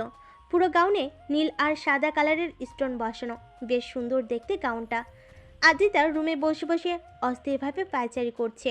বেশ অস্থির এবং নার্ভাস ফিল হচ্ছে ওর, কারণটা যে একমাত্র রওশন তা ও জানে। এতদিন পর রওশনের সামনাসামনি হবে ভাবতে লজ্জায় কুকড়ে যাচ্ছে ও। আদ্রিতার রওশনের বিয়ে পারিবারিকভাবে ঠিক হলো রওশন ওকে পাগলের মতো ভালোবাসে। রওশনের আদ্রিতার সাথে করা আচরণগুলো দেখলে মনে হবে ওরা আগে থেকেই পরিচিত। আদ্রিতা যে রওশনকে পছন্দ করে না এমনটা না, আদ্রিতাও রওশনকে ভালোবেসে ফেলেছে ওর পাগলামোগুলো দেখে। এতদিন রওশনের সাথে যোগাযোগ হয়নি, এর কারণটাও আদ্রিতায় চেয়েছিল যে বিয়ের আগে এবং যতদিন পর্যন্ত ওর চাকরি হবে না ততদিন পর্যন্ত কথা বলা যাবে না। রওশনও সাদরে গ্রহণ করেছিল আদ্রিতার সিদ্ধান্ত। আজ প্রায় 4 বছর আবার পুনরায় দেখা হতে যাচ্ছে ওদের। সন্ধ্যায় মায়েরা রেডি হয়ে নিচে নামতেই আদ্র ভাইয়াকে দেখে কিছুটা টাসকি খেলো, কারণ আদ্র ভাইয়ের ড্রেস আর ওর ড্রেসের কালার একদম ম্যাচ। আর স্পেশালি আদ্র ভাইয়াকে বেশ হ্যান্ডসাম লাগছে। মায়েরাকে দেখে আদ্র হা করে ওর দিকে তাকিয়ে আছে। তখনই পিছন থেকে ওর ফ্রেন্ড রাহুল ওকে ধাক্কা দিয়ে বলে, এভাবে দেখিস না, ভাবির নজর লেগে যাবে। বলেই বাকি সব সহ ওরা হেসে দেয়। আদ্র রাহুলের দিকে চোখ গরম করে তাকায়। এদিকে মায়ের দিকে একজন লোভাতুর দৃষ্টি নিক্ষেপ করে তাকিয়ে আছে, কিন্তু মায়েরা সেই লোকটিকে লক্ষ্য করেনি। লোকটি শয়তানি হাসি দিয়ে বলে, মায়েরা আদ্র ভাইয়ের থেকে চোখ সরিয়ে স্টেজে আদ্রিতা আপুর দিকে গেল। রওশন ভাইয়েরা এখনো আসেনি। আপু কখন থেকে একা বসে আছে। মায়েরা আপুর কাছে গিয়ে বলল, আপু। আপু মায়ের দিকে তাকিয়ে মুচকি হাসি দেয়, তারপর বলে, আজকে তোকে অনেক সুন্দর লাগছে মায়েরা, ড্রেসটা বেশ সুন্দর। আদর দিয়েছি বুঝি? দেখেছিস আমার ভাইয়ের চয়েস কতটা বেটার? উফ আপু, এসব কথা রাখো তো। কেন, বরের কথা বলাতে লজ্জা লাগছে বুঝি? মায়েরা কিছু না বলে মাথা নিচু করে নেয়। মায়েরা আর আদ্রিতা কথা বলছিল, তখনই ওই লোকটা আসে যে কিনা মায়ের দিকে লোলুপ দৃষ্টিতে তাকিয়েছিল। তিনি এসে মায়েরার গা ঘেঁষে দাঁড়ান। মায়েরার বেশ অস্বস্তি হচ্ছে লোকটার কারণে। লোকটি আদ্রিতার উদ্দেশ্যে বলে, কেমন আছো আদ্রিতা? জি আলহামদুলিল্লাহ। আমাকে চিনতে পেরেছো? আপনি রওশনের ফ্রেন্ড না, রাহুল না? লোকটি আদ্রিতার সাথে কথা বলার পর মায়ের দিকে বাজে দৃষ্টিতে তাকায়, কিন্তু ও কিছু বলতেও পারছিল না রওশন ভাইয়ের বন্ধু বলে। লোকটি আদ্রিতা আপুকে জিজ্ঞেস করে, তা এই সুন্দরীটা কে? আমার চাচাতো বোন। ওনারা দুজন কথা বলছিল, তখনই আদ্র ভাইয়ের আগমন ঘটে। মায়েরা মনে মনে প্রশান্তির শ্বাস ফেলে। আদ্র ভাইয়াকে দেখা মাত্রই রাহুল নামে লোকটা বলে, তুমি আদ্র না? জি। কেমন আছো? এই তো, আপনি? ভালো। আচ্ছা, আপনার কথা বলুন, আমার মায়েরার সাথে একটু কাজ আছে। কথা শেষ না করা মাত্রই তিনি মায়ের হাত টেনে রাহুলের কাছ থেকে সরিয়ে নেয়। আদ্র ভাইয়া মায়েরাকে বাসের ছাদে এনে দেওয়ালে চেপে ধরে জিজ্ঞেস করে, তুই ওই লোকটার গা ঘেঁষে কেন দাঁড়িয়েছিলি? মায়েরা কাঁপা কাঁপা কণ্ঠে বলে, আমি কই দাঁড়ালাম, তিনিই তো এসে আমার গা ঘেঁষে দাঁড়িয়ে আমাকে কেমন বাজে দৃষ্টিতে দেখছিলেন। কি? আজকে তো ওই লোকটাকে মেরেই ফেলবো। আদ্র ভাইয়া কথাটা বলে নিচে যাচ্ছিল, তখনই মায়েরা পিছন থেকে তার হাত টেনে বলে, আপুর এঙ্গেজমেন্টে কোনো সিন ক্রিয়েট করবেন না প্লিজ। তো তুই কি বলছিস? ওই লোকটাকে ছেড়ে দিব আমি? ইম্পসিবল। ছাড়তে তো বলছি না, জাস্ট ফাংশনটা শেষ হতে দিন। আপু না হলে অনেক কষ্ট পাবে। আদ্র ভাইয়া মায়ের কথা শুনে কিছু একটা ভাবলেন, তারপর ওকে উদ্দেশ্য করে বললেন, ঠিক আছে, বাট পুরো ফাংশনে তোকে আমার সাথে থাকতে হবে। আচ্ছা। আদ্র ভাইয়া মায়ের হাত ধরে নিচে নেমে গেলেন। মায়েরা মনে মনে ভাবলো, যাক, সিন ক্রিয়েট থেকে তো বাঁচা গেছে, ফাংশনের পরেও সামলে নেওয়া যাবে। নিচে আসা মাত্রই রাহুল মায়েরাদের দিকে এগিয়ে আসে। তাকে দেখা মাত্রই আদ্র ভাইয়ের চোখগুলো লাল টকটকে হয়ে যায়। মায়েরার ভয় হচ্ছে যদি আদ্র ভাইয়া তার রাগ কন্ট্রোল করতে না পারে তখন কি হবে। রাহুল এগিয়ে এসে বলে, আরে তোমরা কই ছিলে? ফ্যাশন তো শুরু হয়ে গেছে। আদ্র ভাইয়া দাঁতে দাঁত চিপে বলে, আমাদের একটু কাজ ছিল। ও তা মায়েরা, তোমার সাথে তো পরিচিত হওয়া হয়নি, চলো একটু পাশে গিয়ে কথা বলি। মায়েরা কিছু বলতে যাবে তার আগে আদ্র ভাইয়া গটগট করেই বলতে থাকে। ওর ফুল নেম তাহিরা ইসলাম মায়রা। এবার মেডিকেল ফার্স্ট ইয়ারে পড়বে। ও এই বাড়ির সর্বকনিষ্ঠ মেয়ে। বয়স 18 হবে আর কয়েক মাস পর। ও অনেক ভদ্র মেয়ে। কোনো ছেলের সাথে কথা বলা পছন্দ করে না, শুধুমাত্র কাজিন ছাড়া। আর কিছু জানার থাকলে আমাকে জিজ্ঞেস করবেন। থ্যাঙ্কস। আদ্র ভাইয়া কথাগুলো বলে মায়েরার হাত ধরে সামনে নিয়ে যায়। মায়েরা পিছে তাকিয়ে দেখে রাহুল ওর দিকে ভ্যাবা চেকা খেয়ে তাকিয়ে আছে। ওর বেশ হাসি পেল, তাই ফিক করে হেসে দিল। ওকে হাসতে দেখে আদ্র ভাইয়া ভুরু কুচকে জিজ্ঞেস করলেন, হাসছিস কেন? এমনি। মায়েরা আর আদ্র ভাইয়া স্টেজে গিয়ে দেখে রওশন ভাইয়া আর আজিত আপু কথা বলছে। ওদের দেখা মাত্রই রওশন ভাইয়া মুচকি হাসি দেয়, তারপর বলে, কেমন আছেন আপনার লাভ বার্ডস? রওশন ভাইয়ের কথা শুনে মায়েরা অবাকের চরম পর্যায়ে। মনে মনে ভাবলো, তার মানে রওশন ভাইয়াও জানে। হায় আল্লাহ, না জানি আরো কত লোক জানে। যদি একবার এই কথা তুর্নার কানে যায় তাহলে তো। তুন্নার কথা মনে করতেই কপালে বিন্দু বিন্দু ঘাম জমা হয় মায়রার। মায়রা ওর হাত আদ্র ভাইয়ার থেকে সারিয়ে নিল। আর যাই হোক, ও কারো জীবনে খেলতে পারবে না। বেঘরে ঘুমাচ্ছে মাইশা। একটু আগে ওকে ঘুমিয়ে ইঞ্জেকশন দিয়েছে আয়ান। আয়ন একটা রিপোর্ট হাতে নিয়ে কেবিনের সোফায় বসে পড়ে। রিপোর্টটা মাইশার প্রেগন্যান্সি রিপোর্ট ছিল। আয়নের মুখে চিন্তার রাশ স্পষ্ট। ও ভাবছে, মাইশা প্রেগনেন্ট, তাও ওর আবার বিয়ে হয়নি। কার বাচ্চার মা হবে ও? বাসায় জানলে কি যে হবে। আয়নের ভাবনার মাঝে মাইশা ঘুমের মধ্যে কেমন যেন অদ্ভুত আচরণ করতে থাকে। বারবার কারোর নাম নিয়ে বিড়বিড় করতে থাকে ও। আয়ন মাইশার মুখের কাছে কান নিয়ে শোনার চেষ্টা করে ও কি বলছে। মাইশা বলে, মেঘ, মেঘ, আমাকে ধোকা দিও না। ও আমাকে ভালোবাসে, ও আমাকে ভালোবাসে। তাহলে মাইশার বাচ্চাটার বাবার নাম কি মেঘ? আজিতাপুর পাশে মনমরা হয়ে বসেছিল মায়রা। কেন যেন কিছুই ভালো লাগছে না। আদ্র ভাইয়া ওর না কথাটা মনে পড়তেই বুকে কেমন যেন মুচুতে উঠেছে। কিন্তু কেন ও তো আর আদ্র ভাইকে ভালোবাসে না? মায়রা এসব কথা ভাবছিল, তখনই আম্মু এসে বলে, মায়রা, তোর রুমে আমার ফোনটা রেখে এসেছি মনে হয়, একটু এনে দে না মা। আচ্ছা, যাচ্ছি। উপরে যাওয়ার আগে আদ্র ভাইয়ের দিকে তাকিয়ে দেখলো তিনি তার বন্ধুদের সাথে কথা বলায় ব্যস্ত। কেন যেন তাকে ডিস্টার্ব করতে ইচ্ছে করলো না, কারণ তিনি কখনো এমন ফ্রি টাইম পান না। মায়েরা একাই উপরে গেল। মায়েরা যখন উপরে যাচ্ছিল তখন সেটা দেখে শয়তানি হাসি দেয় রাহুল। মায়েরা উপরে যাওয়া মাত্রই রাহুলও সবার চোখ আড়াল করে মায়েরার পিছু পিছু যায়। 3-4 বছরের একটা বাচ্চার ছবি নিয়ে কাঁদছে একজন বৃদ্ধ লোক। বৃদ্ধ লোকটির বয়স 60 বছর তো হবেই। বৃদ্ধ লোকটি বাচ্চাটির ছবিতে চুমু দিয়ে কেঁদে বলে, আর কত অভিমান করে থাকবি দাদু, এবার তো ফিরে আয়। পুরো 13টা বছর দূরে থেকেছিস, কতদিন তোকে দেখি না, একবার ফিরে আয় দাদু। বৃদ্ধ লোকটি কাঁদছিলেন। তখনই রুমে ঢুকে আদনান মাহমুদ। মুখে বিরক্তির ছাপ স্পষ্ট। তিনি বিড়বিড় করে বলেন, আজ এই বুড়োকে কি বাহানা দিব কে জানে। আদনান মাহমুদকে দেখা মাত্র বৃদ্ধ লোকটি তার চোখের পানি মুছে আশার আলো নিয়ে তার দিকে তাকিয়ে জিজ্ঞেস করে, কোনো খবর পেলি সুহার আদনান? তিনি ন্যাকা কান্না করে বলে, না বাবা, অনেক খুঁজেছি, সোহার কোনো খোঁজ পেলাম না। বৃদ্ধ লোকটির আশার আলো যেন নিমিষেই নিভে যায়। আম্মুর ফোন নিয়ে রুম থেকে বের হতে যাচ্ছিল মায়রা। তখনই রাহুল রুমে ঢুকে দরজা লক করে ওর দিকে অদ্ভুতভাবে তাকায়। রাহুলের এমন দৃষ্টিতে ওর প্রচণ্ড ভয় হচ্ছে। রাহুলকে দেখেও জিজ্ঞেস করলো, আপনি এখানে কেন? মজা নিতে এসেছি। বলে রাহুল ওর দিকে এগিয়ে আসছিল।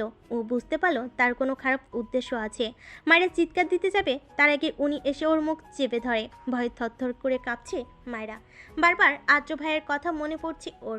রাহুল ওর গাউনের 2 হাতা টান দিয়ে ছিঁড়ে ফেলে। তিনি এত জোরে টান দিয়েছিল যার ফলে 2 হাত দিয়ে রক্ত বেয়ে পড়তে থাকে। মাইশার জ্ঞান আসা মাত্রই ও মেঘের নাম ধরে একটা চিৎকার দেয়। আইন জলদি করে মাইশার কাছে গিয়ে জিজ্ঞেস করে, মাইশা কি হয়েছে, চেঁচাচ্ছিস কেন? খারাপ স্বপ্ন দেখেছিস? মাইশা কিছু বলতে যাবে তার আগেই ওর খেয়াল হয় ও আয়নকে দেখে ভরকে যায়। মাইশা বলে, ভাইয়া আপনি? রাস্তায় তুই আমার গাড়ির সামনে সেন্সলেস হয়ে গেছিলি, তারপর তোকে হসপিটালে নিয়ে আসি। কিন্তু তুই রাস্তার মাঝখানে কি করছিলি? মাইশা আমতা আমতা করে জবাব দেয়, আসলে আমি। মাইশা তুই প্রেগনেন্ট, কার বাচ্চা এটা? মাইশা বুঝতে পারে আয়ন সব জেনে গেছে। কান্না করে দেয় ও। কান্না না করে বল, না হলে আমি বুঝবো কি করে? আর তাছাড়া এই খবর যদি বাসায় জানে তাহলে কি হবে বুঝতে পারছিস? আয়ান ভাইয়া আসলে কান্নার কারণে কথা বলতে পারছে না মাইশা। ও আয়নকে কি বলবে বুঝতে পারছে না। অক্সিজেন মাস্ক পরিয়ে রাখা হয়েছে মেঘকে। ওর অবস্থা বেশ খারাপ। ব্রেন টিউমারের সেকেন্ড স্টেজে আছে মেঘ। কিছুদিন পর মেঘের কেবিনের দরজা খুলে হুড়োহুড়ি করে প্রবেশ করে মেঘের বোন আর ফ্রেন্ড। মেঘের এই অবস্থা দেখার পর কান্না করে দেয় মেঘলা। মেঘলা মেঘের পাশে বসে জিজ্ঞেস করে,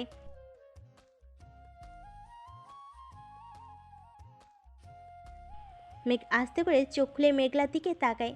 আমি নিজেও কয়েকদিন আগে জানতে পেরেছি, তোকে কিভাবে বলবো আপু?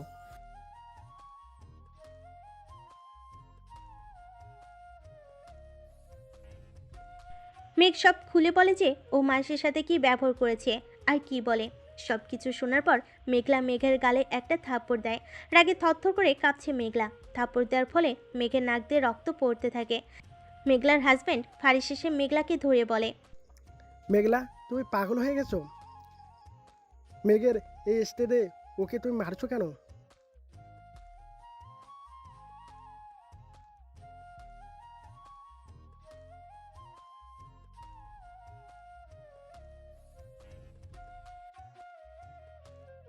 আমি মরে গেলেও আইন ওকে ঠিকই সামলাতে পারবে। মেঘলা আর ফারিস কিছুটা চমকে বলে। আদ্র ফোনে কথা বলে স্টেজের দিকে তাকিয়ে দেখে মায়েরা নেই। আদ্রর বুকে মোচড় দিয়ে ওঠে। ও আশেপাশে তাকিয়ে মায়েরাকে খুঁজতে চেষ্টা করে, কিন্তু কোথাও পায় না মায়েরাকে। রাহুল মায়ের ড্রেসের চেনে হাত দিবে তার আগেই ও রাহুলের হাতে কামড় দিয়ে আদ্র ভাইয়ের নাম ধরে জোরে একটা দাগ দেয়। আদ্র তখন ওই রুমের পাশ দিয়ে যাচ্ছিল। মায়েরার গলার আওয়াজ শুনে জলদি করে রুমের দিকে এগিয়ে যায়, কিন্তু ডোর লক ছিল। আদ্রর কাছে ওই রুমের ডুপ্লিকেট চাবি ছিল। চাবি দিয়ে দরজা খুলে আদ্রের চোখ ছানা পড়া। আদ্রের রাগের কারণে কপালের রগ ফুলে উঠেছে। আদ্র ভাইয়াকে দেখে মায়ের কলিজা ঠান্ডা হয়। ও রাহুলকে ধাক্কা দিয়ে আদ্র ভাইয়ার বুকে ঝাঁপিয়ে পড়ে। আদ্র ভাইয়াকে দেখে রাহুল তার হাতের বাঁধন আলগা করে দেয়, যার ফলে ওর তাকে ধাক্কা দিতে বেশি কষ্ট হয়নি। মায়েরা আদ্র ভাইয়াকে শক্ত করে জড়িয়ে ধরে কান্না করে দেয়। হাত পা প্রচণ্ড পরিমাণে কাঁপছে ওর। আদ্র মায়ের অবস্থা দেখে মাথা কাজ করা বন্ধ করে দিয়েছে। ওর বারবার মনে হচ্ছে এই অবস্থার জন্য ও দায়ী। মায়েরার কান্নার আওয়াজে ফাংশনের বেশ মানুষ ওই রুমে উপস্থিত হয়। বাড়ির সবাইকে দেখে বেশ ভয় হচ্ছিল মায়েরার। কে জানে তারা কে কিভাবে বিষয়টা নেবে। এত মানুষ দেখে আদ্র ভাইয়া তার পরনের ব্লেজারটা খুলে ওকে পরিয়ে দিয়েছে। আম্মু এসে মায়েরাকে বলে, আম্মু কি হয়েছে তোর? ঠিক আছিস তুই? মায়েরা কি বলবে বুঝতে পারছে না। আশেপাশে মানুষজন সব বিড়বিড় করে বলছে, আহারে বেচারা মেয়েটার অল্প বয়সে ইজ্জতটা গেল। তাদের কথা শুনে আদ্র ভাইয়া হুঙ্কার দিয়ে বলে, কিছু হয়নি মায়েরার, সময় মতো এসেছিলাম আমি। উল্টাপাল্টা কিছু বলবেন না আপনারা। আদ্র ভাইয়া কথাটি বলে তার শার্টের হাতা ফোল্ড করে রাহুলের দিকে এগিয়ে যায়। পুরো বাড়ি থমথমে হয়ে আছে। বাড়ির সবাই বেশ রেগে আছে। আম্মু তো এখনো কান্না থামেনি। বাড়ির সব গেস্টরা চলে গেছে। আর রাহুল, সে তো আদমরা হয়ে পড়ে আছে। কিছুক্ষণ আগেই আদ্র ভাইয়া আর সাদাব ভাইয়া মিলে বেশ মার দিয়েছে রাহুলকে। আদ্র ভাইয়া তো মেরেই ফেলতো তাকে, কারণ অনেক কষ্টে আটকিয়েছে সাদাব ভাইয়া। রওশন ভাইয়া মাথা নিচু করে দাঁড়িয়ে আছে, জানা নেই কেন। হয়তো এই ঘটনার জন্য তিনি নিজেকে দায়ী করছেন। রওশন ভাইয়া বলেন, সব কিছুর জন্য আমি দায়ী। আর যদি আমি রাহুলকে ইনভাইট না করতাম তাহলে এমন পরিস্থিতি আসতো না। রওশন ভাইয়ের কথা শুনে বাবা বলে, না রওশন, এখানে তোমার কোনো দোষ নেই। তুমি কি আর জানতে যে রাহুল এমনটা করবে? হ্যাঁ। রওশন ভাইয়া হ্যাঁ শুনে সবাই যেন আকাশ থেকে পড়ল। আদ্র ভাইয়া বেশ রেগে জিজ্ঞেস করলেন, মানে কি? রওশন ভাইয়া আহত কণ্ঠে বললেন, আসলে রাহুল আগে থেকেই এমন ছিল। এর আগেও 3-4টা মেয়েকে রেপ করেছে ও, কিন্তু ও বেশ ভালো ঘরে ছেলে হওয়াতে ছাড়া পেয়ে গেছে। ওর এমন আচরণে আমি ওর সাথে মেশা বন্ধ করে দিয়েছি। কিন্তু কাল হঠাৎ ও আমার পা ধরে মাপ চেয়ে বলে ও নাকি ভালো হয়ে গেছে, আগের মতো নেই। রাহুল আমার ছোটকালের ফ্রেন্ড ছিল, তাই ওকে ফিরিয়ে দিতে পারিনি। রওশন ভাইয়া কথাগুলো বলার সময় চোখ থেকে তার পানি গড়িয়ে পড়ে। আদ্র ভাইয়া রেগে রওশন ভাইয়ের কলার চেপে ধরে। আপনার আরেকটু খেয়াল রাখা উচিত ছিল। জানেন আজকে মায়েরার সাথে কি হতে পারতো? আদ্র ভাইয়ের এমন আচরণে সবাই কিছুটা অবাক হলেও মায়েরা স্বাভাবিকভাবেই তার দিকে তাকিয়ে আছে। বড় আপু রেগে আদ্র ভাইয়াকে ধমক দেন। তিনি বলেন, আদ্র কি করছো? এখানে রওশনের কোনো দোষ নেই, সব সমস্যার মূল রাহুল, আর ওর ব্যবস্থা আমি। বড় আপুর কথা শেষ না করতেই আদ্র ভাইয়া বলে, খবরদার, রাহুলের যা করার আমি করব, কেউ ওকে টাচ করবে না। আদ্র ভাইয়ের এমন রাগ মিশ্রিত কণ্ঠ শুনে বাড়ির সবাই কিছুটা ভয় পেল, কারণ তারা জানে আদ্র ভাইয়ের রাগ চরম পর্যায়ে গেলে কি হয়। বড় আপু বলেন, আচ্ছা তোমার যা করার করো, আমরা কেউ কিছু বলবো না। আদ্র ভাইয়া তার গার্ডদের ডেকে বললেন। একে নিয়ে যাও। গার্ডরা রাহুলকে টেনে হিঁচড়ে নিয়ে যায়। রাহুল টু শব্দ করলো না, কারণ সে সেন্সে নেই। মায়ের খুব খারাপ লাগছিল, তাই আম্মুকে বলল, আম্মু আমার ভালো লাগছে না, আমি রুমে যাব। আচ্ছা চলো। তোমার আশা লাগবে না, তুমি এখানে থাকো, আমি একটু একা থাকতে চাই। আম্মু মায়ের কথা শুনে কপালে একটা চুমু দিয়ে বললেন, আচ্ছা যাও। মায়েরা উঠে রুমের দিকে যাবে, তার আগে পায়ের ব্যথার কারণে পা ধরে নিচে বসে পড়ল। পায়ের দিকে তাকিয়ে দেখলো বস বড় একটা কাজ ঢুকে গেছে। আম্মু আব্বু সবাই এগিয়ে আসলেন ওর দিকে। আব্বু বলল, কি হয়েছে আম্মু? বাবা পায়ে কাজ ঢুকে গেছে। মায়ের কথা শুনে বড় আম্মু রেগে গিয়ে সার্ভেন্টদের ডেকে পড়লেন।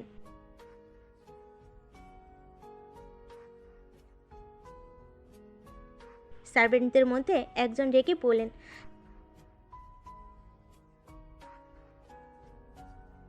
সার্ভেন্টরা জায়গা পরিষ্কার করতে লাগলো। আদ্র ভাইয়া এসে মায়েরাকে কোলে তুলে নিলেন। মায়েরা তার দিকে অবাক হয়ে তাকিয়ে আছে।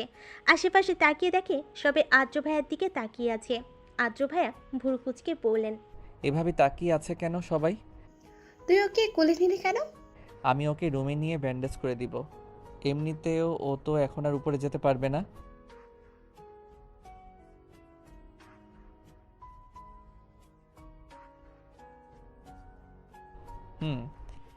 বড় আম্মুর উদ্দেশ্যে কথাটি বলে আদ্র ভাইয়া ওকে কোলে করে উপরে নিয়ে যান। মায়েরা লজ্জায় মাথা নিচু করে আছে, হাত পা প্রচণ্ড কাঁপছে। এই প্রথম আদ্র ভাইয়ের কোলে উঠল মায়েরা, তাও বাড়ির সবার সামনে। ইস, কেন যে পায়ে কাজ ঢুকতে গেল, তাহলে হয়তো এতটা লজ্জার সম্মুখীন হতে হতো না। আদ্র ভাইয়া মায়েরাকে রুমে এনে সোফায় বসিয়ে দিলেন। তারপর ফার্স্ট এইড বক্স এনে ওর হাতের দিকে হাত বাড়াবেন। তার আগে মায়েরা তার হাত ধরেই বলে, আমি হাতের রক্ত ক্লিন করতে পারবো। জানা আছে কি ক্লিন করবি, এখন আমাকে আমার কাজ করতে দে। তার ধমকে কেঁপে উঠল মায়েরা ওর সিদ্ধান্তে অটল। তাকে দিয়ে ওর হাত স্পর্শ করাবে না, এটাই ভেবে রেখেছে, কিন্তু তিনি ওর কথা শুনলেন না। ওর হাত থেকে আস্তে আস্তে ব্লাড ক্লিন করতে লাগলেন। তার এক একটা স্পর্শ যেন ওর শ্বাস থমকে দেওয়ার জন্য যথেষ্ট। কেন যে আদ্র ভাইয়ের স্পর্শে এতটা অদ্ভুত ফিলিংস আসে জানে নেই। কই সাদ্দাব ভাই যখন ওর হাত ধরে তখন তো এমন কোনো অদ্ভুত ফিলিংস হয় না, তাহলে আদ্র ভাইয়ের টার্সে কেন এমন হয়? এসব ভাবতে ভাবতে ওর গাল দুটো লাল টমেটোর মতো হয়ে ওঠে। আদ্র ভাইয়ের দিকে তাকিয়ে দেখে তিনি মনোযোগ সহকারে ব্লাড ক্লিন করতে ব্যস্ত। হাতের ব্লাড ক্লিন করা হলে তিনি অতি যত্ন সহকারে হাতে ব্যান্ডেজ করে দেয়। তারপর ওর দিকে তাকিয়ে বাঁকা হাসি দিয়ে বলে, তোর এই টমেটোর মতো গাল দেখলে ইচ্ছে করে কামড়ে খেয়ে ফেলি। আদ্র ভাইয়ের কথা শুনে তার দিকে ড্যাপ ড্যাপ করে তাকিয়ে থাকে, পরে মাথা নিচু করে নেয়। লোকটা এতটা বেহায়া কেন? সব সময় কোনো না কোনো কথায় আমাকে লজ্জায় ফেলে দেয়। আমি বেহায়া দেখেই তো তুই এত ভদ্র, বেহায়া না হলে তোর মতো নিরামিষকে হ্যান্ডেল করতাম কি করে? তার থেকে কথা শুনে ওর মাথা চক্কর দিয়ে উঠল। মায়েরা তাকে বলে, আপনি আমার মনের কথা শুনলেন কি করে? মনের কথা কেন, আমি তোর সব কথাই শুনতে পাই, তোর চোখের ভাষা, তোর ইশারা সব। ভালোবাসি যে তোকে, এতটুকু না বুঝতে পারলে কি করে হয়? তার কথা শুনে কি উত্তর দিবে জানে না, কিন্তু এতটুকু জানে তিনি ওকে প্রচণ্ড ভালোবাসে। কিন্তু এই ভালোবাসার কোনো মানে নেই, এটা অসমাপ্ত ভালোবাসা, এটা কখনো পূর্ণতা পেতে পারবে না। বেশ খারাপ লাগছে ওর, বুকে চাপ অনুভব করছে অনেক। কেন যেন এই কথাগুলো ভাবলেই খারাপ লাগা কাজ করে। হঠাৎই অনুভব করলো কেউ ওর পা স্পর্শ করেছে। তাকিয়ে দেখে আদ্র ভাইয়া। জলদি করে পা সরিয়ে নিল ও। ওর পা সরানোর কারণে বিরক্ত হয়ে বললেন, কি হয়েছে, পা সরালি কেন? আপনি আমার পা টাচ করছেন কেন? পা না টাচ করলে ওষুধ কি মুখ দিয়ে লাগাবো? তার এমন রাগ মিশ্রিত কণ্ঠে কিছুটা অবাক হলো। মায়েরা তাকে বলল, আপনি তো আমার বড়, তাহলে কিভাবে? বড় ছোট এসবে কিছু আসে যায় না, এখন জলদি পা দে, না হলে থাপ্পড় দিব কিন্তু। না চাইতো পা এগিয়ে দিতে হলো ওকে। আর্য ভাইয়া মায়ের পায়ের ব্লাড ক্লিন করে ব্যান্ডেজ করে দেয়। ওর প্রচুর আনইজি ফিল হচ্ছে, খারাপ লাগছে বলা চলে, কারণ আর্য ভাইয়াকে দিয়ে নিজের পা ছুতে দেওয়ার ইচ্ছে একেবারেই ছিল না ওর। হঠাৎ আর্য ভাইয়া ওকে কোলে তুলে নিলেন। মায়েরা চমকে তাকে জিজ্ঞেস করে, আবার কোলে তুলছেন কেন? তিনি মায়েরাকে কিছু না বলে বাইরে নিয়ে যেতে থাকে। মায়েরা তাকে বারবার জিজ্ঞেস করছে কই নিয়ে যাচ্ছেন, কিন্তু তিনি কোনো উত্তর দিলেন না। নিচে এসে ওদের আবার এভাবে দেখে আদ্রিতা আপু ভুরু কুঁচকায়। আপু বলে, আদ্র, ওকে আবার নিচে নিয়ে এসেছিস কেন? রুমে রেস্ট করুক। ওকে হসপিটালে নিয়ে যাচ্ছি। কেন, মায়ের বেশি খারাপ লাগছে নাকি? হুম, পায়ে কাজ ঢুকেছে, তাই একবার আয়নার থেকে চেক আপ করিয়ে আসি, পরে যদি ইনফেকশন হয়।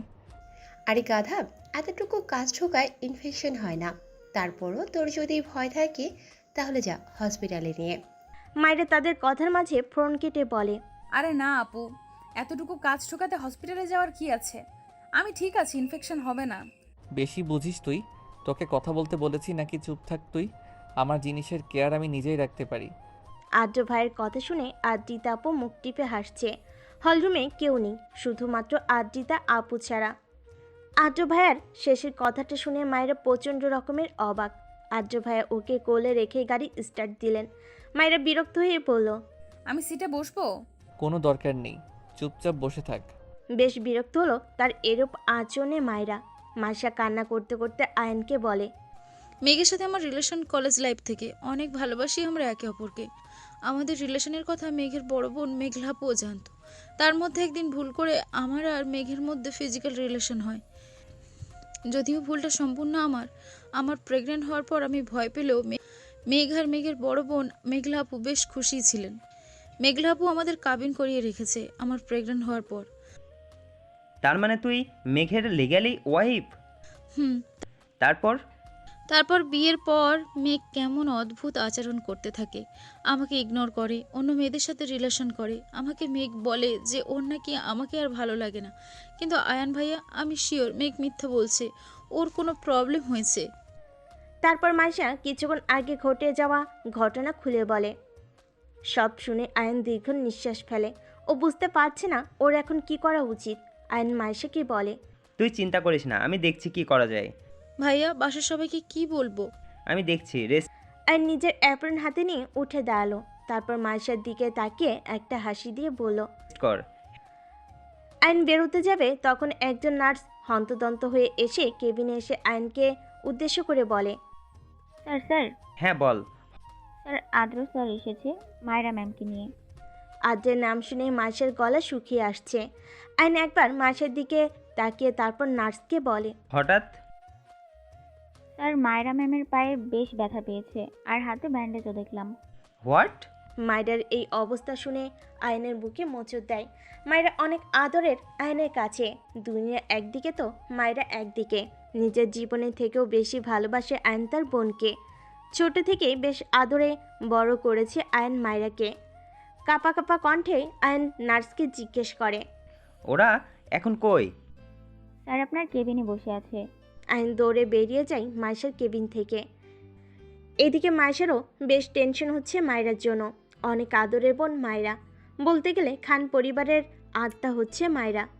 মাইশা নার্সকে জিজ্ঞেস করে, নার্স, মায়ের অবস্থা কি বেশি খারাপ? না ম্যাম, অতটা না। আপনি অস্থির হবেন না, রেস্ট করুন। এই হসপিটালটা আয়নের, তাই মোটামুটি সবাই আয়নের ফ্যামিলিকে চিনে। মেঘের অবস্থা দিন দিন খারাপ হচ্ছিল। মেঘলা ডাক্তারের থেকে পরামর্শ করে পরশুদিন ওকে দেশের বাইরে নিয়ে যায় চিকিৎসার জন্য। বাংলাদেশের ডাক্তাররা বলেছে যদি একটু উন্নতি হয় হতে পারে। তাই মেঘলা একটু আশা নেই বিদেশ পাড়ি দেয় ভাইকে নিয়ে। এখানে মেঘের যদিও একটু মত ছিল না, তারপর ও মেঘের বাচ্চার ওয়াদা দিয়ে ওকে বিদেশে চিকিৎসা করাতে নিয়ে যায়। আইন দৌড়ে কেবিনে ঢুকে দেখে মায়েরা বেডে মুখ ফুলিয়ে বসে আছে, আর তার পাশেই আদ্র দাঁড়িয়ে ফোন টিপছে। আইন দৌড়ে গিয়ে মায়েরাকে জড়িয়ে ধরে কপালে একটা চুমু দেয়। ভাইয়ের এমন ভালোবাসা দেখে মুচকি হাসে আদ্র। ও মনে মনে ভাবে, কতটা লাকি আমার বউ, এত কেয়ারিং একজন ভাই পেয়েছে। আয়ানের মতো কেয়ার তো আমিও করতে পারবো না। ভাইয়ের কেবিনে বসেছিল মায়েরা, তখনই ভাই এসে জড়িয়ে ধরে ওকে। কালকে কই ছিলে ভাইয়া? ওর প্রশ্নটা শুনে ভাইয়া কেমন যেন আমতা আমতা করে বলতে লাগলেন। আয়ান ভাইয়া বলল, কালকে অনেক দরকারি একটা সার্জারি ছিল, তো তাই আসতে পারিনি। ও। আয়ান ভাইয়া আর্য ভাইয়ের দিকে তাকিয়ে জিজ্ঞেস করে, আদ্র, মায়রার এমন অবস্থা কিভাবে হলো? মায়েরা ভীত দৃষ্টিতে আর্য ভাইয়ের দিকে তাকিয়ে আছে। মনে মনে প্রে করছে যেন আর্য ভাইয়া আজকে ঘটনা না বলে। আর্য ভাইয়া ভাইয়াকে বলে, আসলে আয়ান। আর্য ভাইয়া আর কিছু বলতে যাবে, তখনই একজন দৌড়ে এসে বলে, ডক্টর আয়ান, আপনার পেশেন্টের শ্বাস নিতে প্রবলেম হচ্ছে, জলদি আসুন। আয়ন ভাইয়া কথাটি শুনে ওদের উদ্দেশ্যে বলে, তোরা থাক, আমি একটু দেখে আসি। ভাইয়ের কথার বিপরীতে মাথা নাড়ল মায়েরা। ভাইয়া চলে যাবার পরও আদ্র ভাইয়ের দিকে তাকিয়ে বলে, আদ্র প্লিজ ভাইয়াকে আজকে ঘটা কোনো কিছু বলবেন না, তাহলে ভাইয়া পাগল হয়ে যাবে নিশ্চিত। ওর কথা শুনে আদ্র ভাইয়ের চোখ ছোট ছোট করে বলেন, আমি যদি নাও বলি তাহলে বাড়ির কারো না কারো কাছ থেকে আয়ান ব্যাপারটা জেনে যাবে, তখন কি করবি? তখনকার ব্যাপার হ্যান্ডেল করে নিব, বাট আপাতত না। ভাইয়াকে দেখে বেশ চিন্তিত মনে হচ্ছিল, তাই এখন আর স্ট্রেস দিতে চাই না। আচ্ছা, বলবো না। আদ্র ভাইয়ের কথা শুনে প্রশান্তির নিঃশ্বাস ফেলল মায়েরা। ও বসেছিল, তখনই ফোনে একটা মেসেজ আসে। মেসেজটা দেখে কপালে বিন্দু বিন্দু ঘাম জমা হয় ওর, আর মনের ভেতর জাগে আদ্র ভাইয়াকে হারিয়ে ফেলার ভয়। এবার হয়তো আদ্র ভাইয়াকে হারিয়েই ফেলবো আমি। মেসেজটার দিকে তাকিয়ে কয়েক ফোঁটা অশ্রু বিসর্জন দিল ও। মায়েরার মেসেজটা দেখে বেশ ভয় হচ্ছিল। মেসেজটা ছিল তুর্নার সম্পর্কে ওর ফুফাতো বোন হয়। ওর আব্বুরা মোট 3 ভাই 1 বোন, তার মধ্যে তুর্নার আম্মু মানে ওর ফুপি, সে হচ্ছে সবার ছোট। তুর্না মেসেজটা পাঠিয়েছে,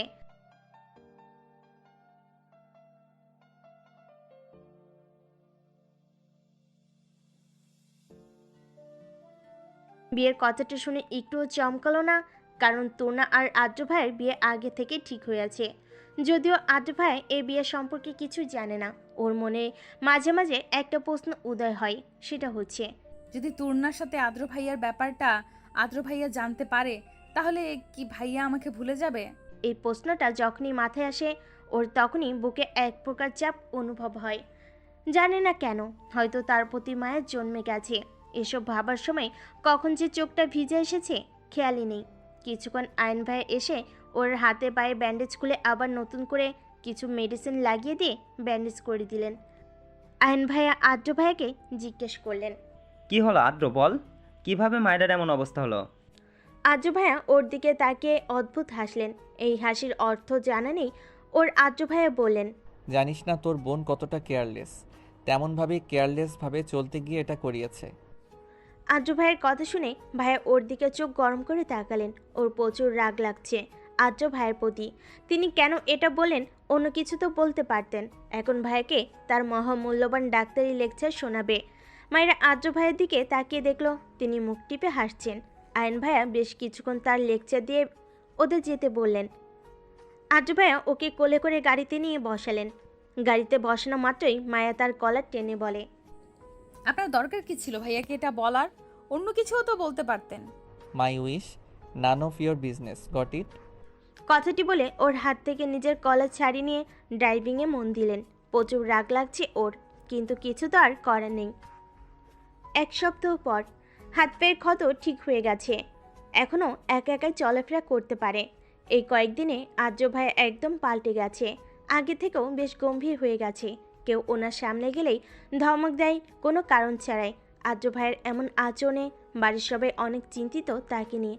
সবচেয়ে অদ্ভুত বিষয় হচ্ছে আদ্র ভাই এখন আর ওর সাথে দেখা করে না। বিষয়টা বেশ অবাক করেছে ওকে, যে আদ্র ভাই কিনা ওকে দেখা ছাড়া এক মুহূর্ত টিকতে পারতো না। সে কিনা পুরো 1 সপ্তাহ ওকে না দেখে কাটিয়েছে।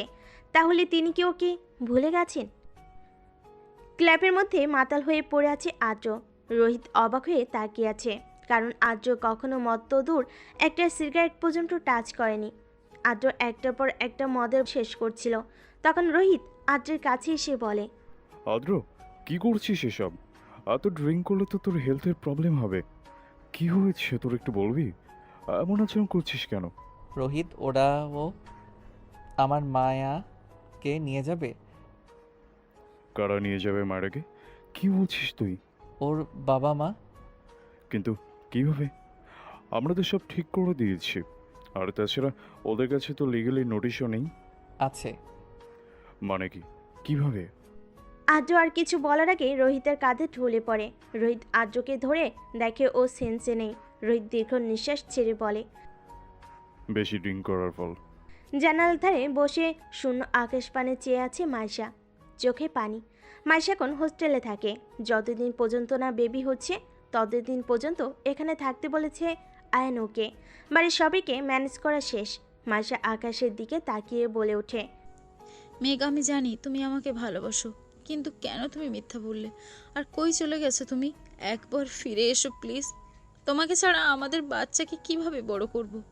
রাতের বেলা বই নিয়ে হালকা ঘাটাঘাটি করছে মায়েরা। কালকে থেকে ক্লাস শুরু হবে, কিন্তু পরে একটু মন বসছে না। বারবার আদ্র ভাইয়ের কথা মনে পড়ছে। নিজের মনকে যত কন্ট্রোল করার চেষ্টা করে ততবারই আদ্র ভাইয়ের কথা মনে পড়ে। দরজা খোলার পর দেখে আদ্র ভাই রোহিত ভাইয়ের কাঁধে ভর দিয়ে আছে। ও কিছুটা ভয় পেয়ে গেল। ভয় পাওয়ার কিছু নেই, আদ্র ঠিক আছে। ড্রিঙ্ক করার ফলে জ্ঞান হারিয়েছে। ড্রিঙ্কস? কিন্তু ভাইয়া তো এসব। জানি আদ্র এসব খায় না। আসলে আজকে জোর কি হয়েছে আমরা কেউই জানি না। মায়ের এখনো আদ্র ভাইয়ের দিকে অবাক হয়ে তাকিয়ে আছে। রোহিত ভাইয়া বলে, একটু হেল্প করো, ওকে রুমে দিয়ে আসি। মাইরা আদ্র ভাইয়ের এক হাত নিজের কাঁধে তুলে নিয়ে তার রুমের দিকে নিয়ে গেল। টেবিলের উপর পা দিয়ে বসে আছে আদনান মাহমুদ। কিছুক্ষণ পরপর আবার সিগারেটে টান দিচ্ছে। তখনই একটা ছেলে এসে বলল, স্যার খবর আছে। বলো। স্যার, মেয়েটার খবর পেয়েছি। আদনান মাহমুদ টেবিল থেকে লাফ দিয়ে নেমে এসে বলে, কই থাকে? স্যার, ভিডিও ডিএমএ পড়ে। আদনান মাহমুদ বাঁকা হাসি দেয়। আদ্র ভাইকে বেডে শুইয়ে দেওয়ার পর রোহিত ভাই চলে যায়। মায়েরা আদ্র ভাইয়ের পাশে বসে তার মাথায় হাত দিল। আদ্র ভাইয়ের দিকে তাকিয়ে এক ফোঁটা পানি গড়িয়ে পড়ল চোখ থেকে। কতটা বদলে গেছে আদ্র ভাইয়া। চেহারা সেই উজ্জ্বলতা নেই। আগে থেকে বেশ শুকিয়ে গেছেন তিনি। চোখের নিচেও কালি পড়ে গেছে। হঠাৎ আদ্র ভাইয়া চোখ খুলে মায়েরাকে দেখে লাফ দিয়ে উঠে বসে। মায়েরা ভয় পেয়ে কিছুটা দূরে সরে যায়, কিন্তু আদ্র ভাইয়া ওর হাত ধরে কাছে টেনে এনে ওর দুই গাল ধরে বলে, ভালোবাসি মায়াপরি, প্লিজ ছেড়ে যাস না আমায়, মারা যাব আমি। আদ্র ভাই কি বলছেন এসব? অনেক ভালোবাসি তোকে, এক আকাশ ভালোবাসি, কেন বুঝিস না আমার ভালোবাসা? মায়েরা কিছু বলল না। তিনি আবার বললেন, কেন বুঝিস না মায়েরা? অতিরিক্ত চাই তোকে, তোকে ছাড়া আমি অসমাপ্ত, মারা যাব আমি তোকে ছাড়া। মায়ের চোখ দিয়ে পানি পড়ছে। কাপা কণ্ঠে বলল, ভালোবাসি। কি বললি? আরেকবার বল প্লিজ। ভালোবাসি, খুব ভালোবাসি। আদ্র ভাইয়া হাসলেন। মনোমুগ্ধকর তার হাসি। তিনি হেসে ওর সারা মুখে শব্দ করে চুমু খেলেন। সকালে স্নিগ্ধ আলো আর হিমশীতল বায়ু জানালার পর্দা ভেদ করে ভিতরে আসছে।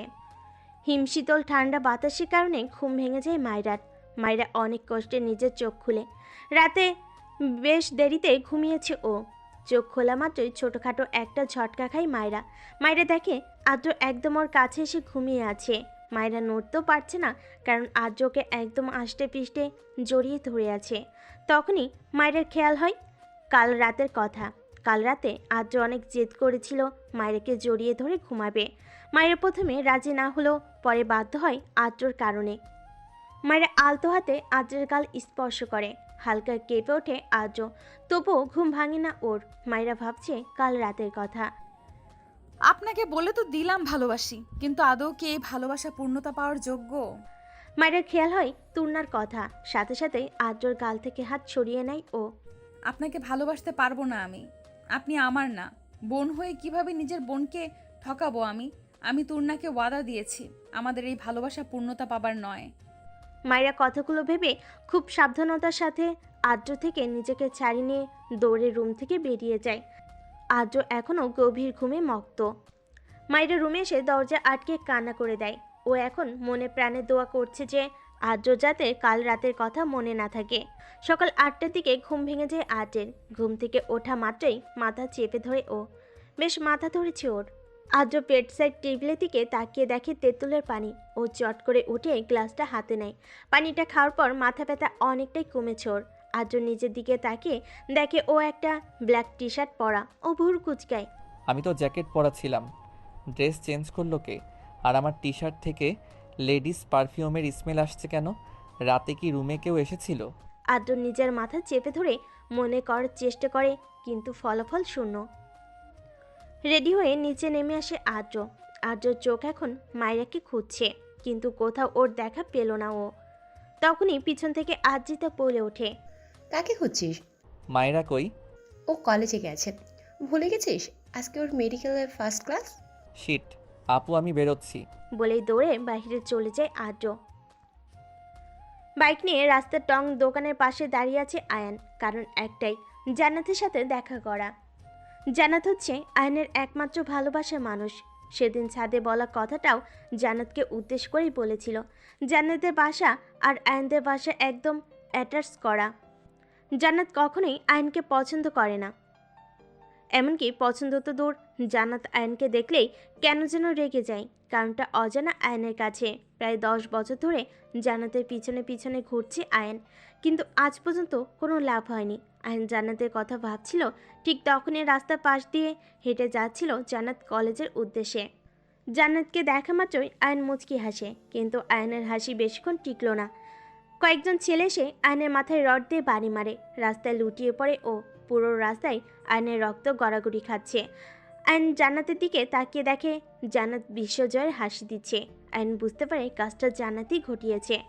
আয়ন অজ্ঞান হওয়ার আগে বিড়বিড় করে বলে, বুঝবে একদিন, আমার শূন্যতা যেদিন থাকবো না আমি তোমার কাছে। আজ হাসছো, সেদিন কাঁদবে। হ্যাঁ, আমার জন্যই কাঁদবে সেদিন। হয়তো দেরি হবে একটু, কিন্তু তাতে কি আমার ভালোবাসা তো একটুও হলেও সার্থক হবে। কথাগুলো বলে একটা দীর্ঘ নিঃশ্বাস ছেড়ে আজীবনের মতো চুপ হয়ে যায় ও। মেঘের অবস্থা দিনকে দিন খারাপ হচ্ছে। ডক্টররা প্রায় আশা ছেড়ে দিয়েছে বলা চলে। মেঘের ব্রেন অপারেশন করা হলে ও বাঁচতেও পারে, কিন্তু মেঘের অবস্থা এতটাই খারাপ যে মেঘকে একটা ইঞ্জেকশন দিতে হলেও 10 বার ভাবতে হয়। সেখানে অপারেশন করাটা বেশ কঠিন। মেঘের পাশে বসেছিল মেঘলা। চোখে ওর মেঘকে হারানোর তীব্র ভয়। মেঘ অনেক কষ্ট করে মেঘলাকে বলে, আপু প্লিজ ডক্টরকে বল না, আমাকে আর কয়েক মাস বাঁচিয়ে রাখতে। আমি আমার বাচ্চাকে দেখে মরতে চাই, প্লিজ আপু। মেঘলা কি বলবে জানা নেই। ওর ঠোঁট কামড়ে কান্না করে যাচ্ছে। মায়েরা কলেজে এসে আশপাশে ঘুরে দেখছে। তখনই কেউ পেছন থেকে ওর চোখ আঁকড়ে ধরে।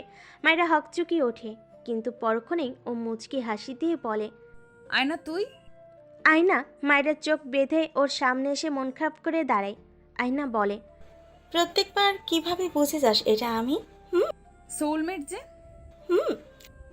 কবে দেশে আসলি? আজকেই আর এইখানেই ভর্তি হয়েছি। মায়েরা খুশি হয়ে আয়নাকে জড়িয়ে ধরে বলে, সত্যি? হ্যাঁ। তখনই পিছন থেকে রোহান বলে ওঠে, আমাকে তো এখন চেনেই না কেউ, আমি তো রাস্তার মানুষ, তাই না? না, তুমি রাস্তার ভিখারি। পরে আয়না আর মায়েরা দুজনে খিলখিল করে হেসে দেয়। মায়েরা হাসি থামিয়ে বলে, কেমন আছো ভাইয়া? কেমন আর থাকবো বলো, তোমার ফ্রেন্ড তো আমার জীবনটাকে একেবারে নরক বানিয়ে দিয়েছে। কি বললি? ওরা কথা বলছিল, তখনই আদ্র আসে। আদ্র এসে রোহানের সাথে হাক করে কথা বলে।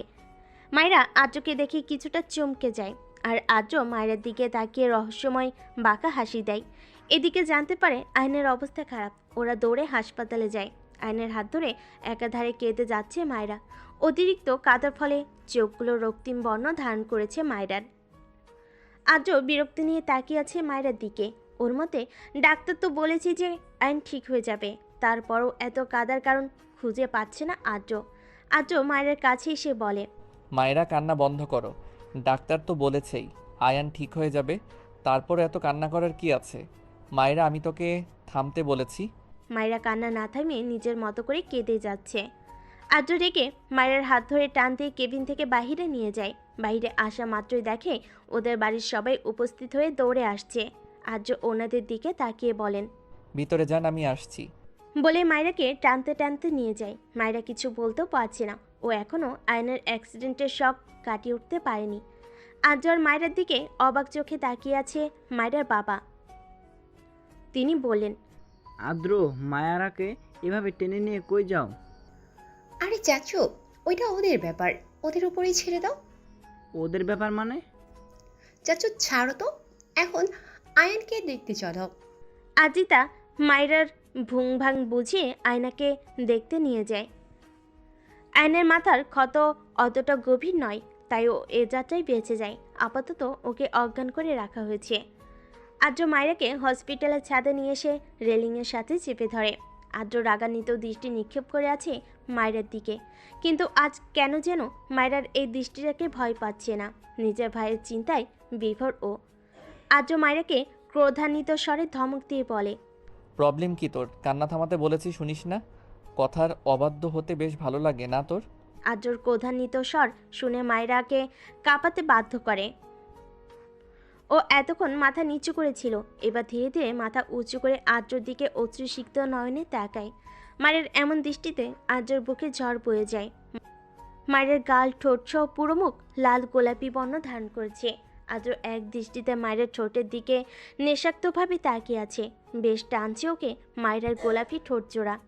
আদ্রের দৃষ্টি বুঝতে পেরে মায়েরা ওর বাম হাত দিয়ে আদ্রের বুক স্পর্শ করে, নিজে থেকে হালকা দূরে সরিয়ে দেয়। মায়ের স্পর্শে আদ্রের হুঁশ ফিরে। ও মায়ের থেকে নজর সরিয়ে অন্যদিকে তাকায়, না হলে নিজেকে সামলাতে পারবে না শিওর। আদ্র বাহিরের দিকে দৃষ্টি দিয়ে মায়ের উদ্দেশ্যে বলে, কেঁদে নিজের চোখের পানি অপচয় করার কোনো লজিকই দেখছি না আমি। তুই কাঁদলে তো আর আয়ান সুস্থ হয়ে উঠবে না, তাই না? আর তাছাড়া ডাক্তার তো বলেছেই যে আয়ান ঠিক হয়ে যাবে। মায়েরা কান্না থামিয়ে মাথা নিচু করে দাঁড়িয়ে আছে।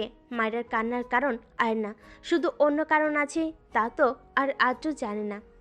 তুর্না এসেছে শুনলাম। মায়ের বুক ধক করে ওঠে। মায়েরার কান্নার অন্য একটি কারণ হচ্ছে তোনা।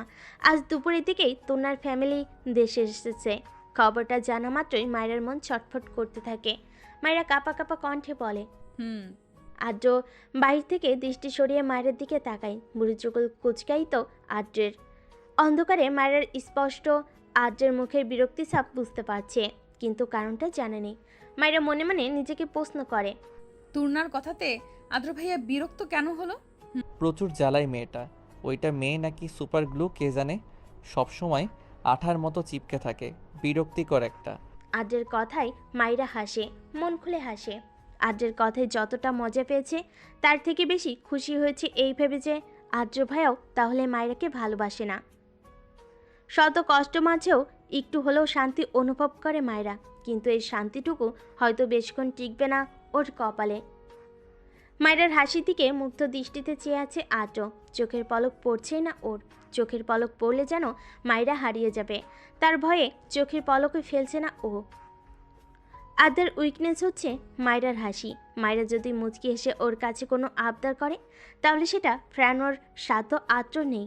আদ্র অনুমনস্ক হয়ে মায়েরার হাসির দিকে তাকিয়ে বলে, তোর হাসিটা অনেক সুন্দর, এমনভাবে আর হাসিস না, তাহলে আমাকে অকালেই ওপরে টিকিট কাটতে হবে। আদ্রর কথাটা শোনা মাত্রই মায়েরার হাসা বন্ধ হয়ে যায়। সাথে সাথে ওর গাল দুটো লাল বর্ণ ধারণ করে। মায়ের এটা ছোটবেলার স্বভাব। কেউ ওর একটু প্রশংসা করলেই ও লজ্জায় কুকড়ে যায়। মায়েরা মাথা নিচু করে আঙ্গুল মোচড়াতে থাকে। মায়েরার লাল গালগুলো দেখে নিজেকে আর কন্ট্রোল করতে পারে না আদ্র। ও মায়েরার সামনে গিয়ে ওর গাল দুটো নিজ হাতে ধরে কপালের গালে দুটো কামড় দিয়ে চুমু দেয়। তারপর সাথে সাথে মায়েরা থেকে দূরে সরে যায়। আদ্রের এহেন কাণ্ডে মায়েরা অবাক হয়ে তাকিয়ে আছে ওর দিকে। মাসের প্রেগনেন্সির আজ 4 মাস পূর্ণ হলো, তাই আজকে আবার নতুন করে চেক আপ করাতে এসেছে ও। মাসে ডাক্তারের কাছে বসে আছে। ডাক্তার ওকে দেখা মাত্র জিজ্ঞেস করে, আরে মাইশা যে, তা মেঘের কি অবস্থা? দেশে এসেছে নাকি? মানে?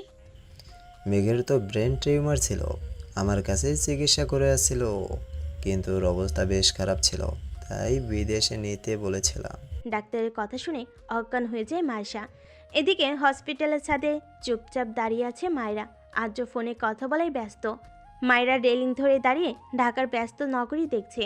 হঠাৎই ঝুম বৃষ্টি শুরু হয়। বৃষ্টির কারণে আদ্র তাড়াতাড়ি ফোনে কথা বলে মায়ের কাছে এগিয়ে যায়। আদ্র মায়ের কাছে গিয়ে দেখে মায়েরা পুরো ভিজে গিয়েছে, শীতে কাঁপছেও। আদ্র মায়ের কাছে এগিয়ে বলে, চল সাইডে দাঁড়াই, এ অবস্থাতে নিচে যাওয়া যাবে না। মায়েরা আর আদ্র ছাদের এক সাইডে এসে দাঁড়ায়। শীতে প্রচণ্ড কাঁপছে মায়েরা। আদ্র মায়েরার পেছনে গিয়ে ওকে জড়িয়ে ধরে। আদ্র মায়েরাকে পিছন থেকে জড়িয়ে ধরার পর মায়েরা শিউরে ওঠে। সারা শরীর অদ্ভুতভাবে কেঁপে ওঠে মায়েরার। মায়েরার কাঁপুনির কারণে আদ্র মায়েরাকে আরেকটু জোরে জড়িয়ে ধরে। আদ্র মায়েরার কানের কাছে গিয়ে বলে, বেশি ঠান্ডা লাগছে? আদ্রর এমন শীতল কণ্ঠ শুনে আরেক দফা কেঁপে ওঠে মায়েরা। ও মাথা নিচু করে বলে, নিচে চলুন প্লিজ। আদ্র মায়েরাকে ছেড়ে দেয়, তারপর নিজের পরনের শার্টটা খুলে মায়েরাকে পরিয়ে দেয়। আদ্রর শরীরে এখন শুধুমাত্র একটা পাতলা গ্রে কালারের টি শার্ট আছে। আদ্র মায়েরাকে শার্টটা পরিয়ে দিয়ে বলে, এখন চল। মায়েরা ইতস্তত বোধ করে বলে, আপনার ঠান্ডা লাগছে না? মায়েরার প্রশ্ন শুনে আদ্র স্মিত হাসে। হুম, চল। মায়েরা হাঁপ ছেড়ে নিচে যাওয়ার উদ্দেশ্যে পা বাড়ায়। জান্নাত নিজের রুমে অস্থিরভাবে পায়চারি করছে। ওর অস্থিরতার একটাই কারণ, আর সেটা হচ্ছে আয়ান। কিন্তু জান্নাত ভেবে পাচ্ছে না কেন ও আয়ানকে নিয়ে এতটা চিন্তিত। ও তো নিজে চেয়েছিল যে আয়ান মারা যাক, তাহলে এখন কেন আয়ানের জন্য খারাপ লাগছে? জান্নাত কতগুলো ভাবছিল, তখনই ওর আম্মু ওর রুমে প্রবেশ করে। তিনি জান্নাতকে উদ্দেশ্য করে বলেন, এইভাবে পায়চারি করছিস কেন জান্নাত? জান্নাত মায়ের দিকে অপরাধমূলক দৃষ্টিতে তাকায়। জান্নাতের আম্মু জান্নাতের এমন দৃষ্টিতে কিছুটা চিন্তিত হন। জান্নাতের আম্মু চিন্তিত স্বরে বলেন, কি হয়েছে জান্নাত? তোকে এমন দেখাচ্ছে কেন? ঠিক আছিস তুই? কিছু কি হয়েছে? জান্নাত মায়ের হাত ধরে বেডে বসিয়ে মায়ের কোলে মাথা রেখে শুয়ে পড়ে। জান্নাত হাত দিয়ে ওর আম্মুকে ইশারা করে বলে মাথায় বিলি কেটে দিতে। জান্নাতের আম্মু তাই করেন। এর এমন প্রশ্নে জান্নাতের আম্মু কিছুটা চমকায়। তিনি বলেন, নিজের ভালোর জন্য কোনো খারাপ কাজ করা ঠিক না মা। তাহলে এটা স্বার্থপরতার পরিচয় বহন করে। যদি পারো তাহলে ব্যাপারটা সংশোধন করার চেষ্টা করো, কিন্তু খারাপ কাজ করা ঠিক না। কারণ তুমি যে খারাপ কাজটা করবে সেটা হয়তো তোমাকে কোনো না কোনো সময় অনুশোচনা জাগাবে, তোমার খারাপ লাগা কাজ করবে। জান্নাত এতক্ষণ মন দিয়ে মায়ের কথাগুলো শুনছিল। চোখ দিয়ে পানি গড়িয়ে পড়ছে ওর। আসলে ওর প্রচণ্ড অনুশোচনা কাজ করছে। ভেতরে ভেতরে ক্ষত বিক্ষত হয়ে যাচ্ছে ও। হঠাৎই জান্নাত ডুকরে কেঁদে ওঠে। মেয়ের হঠাৎ কান্না করাতে ভরকে যান জোহরা বেগম। জোহরা বেগম অস্থির হয়ে জান্নাতকে জিজ্ঞেস করে, কি হয়েছে মা? কাঁদছিস কেন? কি করেছিস বল আমাকে। জান্নাত ওর আম্মুকে সব খুলে বলে। সব কিছু শোনার পর জোহরা বেগম জান্নাতের গালে জোরে একটা থাপ্পড় মারে। থাপ্পড়ের শব্দ শুনে পাশের রুম থেকে জান্নাতের বাবা দৌড়ে আসে। তিনি এসে জান্নাতকে আগলে নিয়ে জোহরা বেগম রক্তচক্ষু নিক্ষেপ করে বলে, কেন মেরেছি ওকেই জিজ্ঞেস করো। ছি, আমার তো লজ্জা করছে, আমি তোর মতো একটা মেয়েকে পেটে ধরেছি। এতটা নিজ তুই কিভাবে হলি জান্নাত? জান্নাত মায়ের রাগী কণ্ঠস্বর শুনে জোরে কান্না করে দেয়। মায়েরা আর আদ্র নিচে নামা মাত্রই কোথা থেকে যেন তুনা দৌড়ে এসে আদ্রকে জড়িয়ে ধরে। মায়েরা আর আদ্র দুজনেই অবাক তুনাকে এই সময় এখানে দেখে। তার থেকেও বেশি অবাক তুনার ড্রেস আপ দেখে। তুনার পরনে একটা 3/4 প্যান্ট আর খুব ছোট একটা স্লিভলেস শার্ট। আর তার থেকেও বড় কথা, শার্টের প্রথম 2টা বোতাম খোলা। আদ্র বিরক্ত হয়ে তুর্না থেকে নিজেকে ছাড়িয়ে নেয়।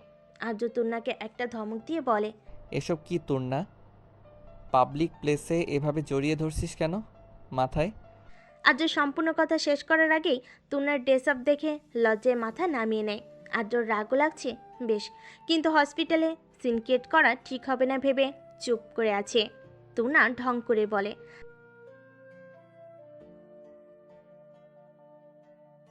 আদ্রর ইচ্ছে করছে তুনাকে একটা থাপ্পড় মারতে, কিন্তু ও এটা করতে পারছে না, কারণ এটা পাবলিক প্লেস। এখানে তুনাকে জোরে একটা ধমক দিল মানুষ জড়ো হয়ে ভিডিও করা শুরু করবে। আদ্র মায়ের দিকে তাকিয়ে বলে, ওকে বলে দিস ড্রেস চেঞ্জ করতে। কথাটা বলেই সেখান থেকে হনহনিয়ে চলে যায় আদ্র। মায়েরা আদ্রের যাওয়ার দিকে তাকিয়ে বড় করে একটা নিঃশ্বাস ফেলে। আদ্রকে আর কিছুক্ষণ তুনার পাশে দেখলেও দম বন্ধ হয়ে মৃত্যুবরণ করতো নিশ্চিত। তুনা মায়েরাকে বলে,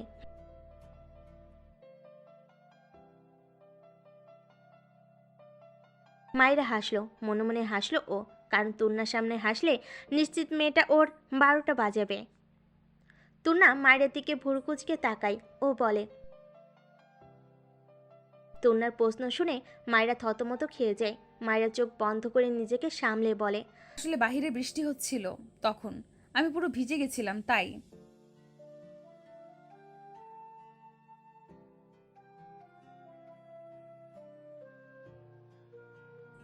এটা তোদের ব্যাপার, আমি কিভাবে বলবো? তুনা হঠাৎই কেন যেন রেগে যায়। ও রেগে বলে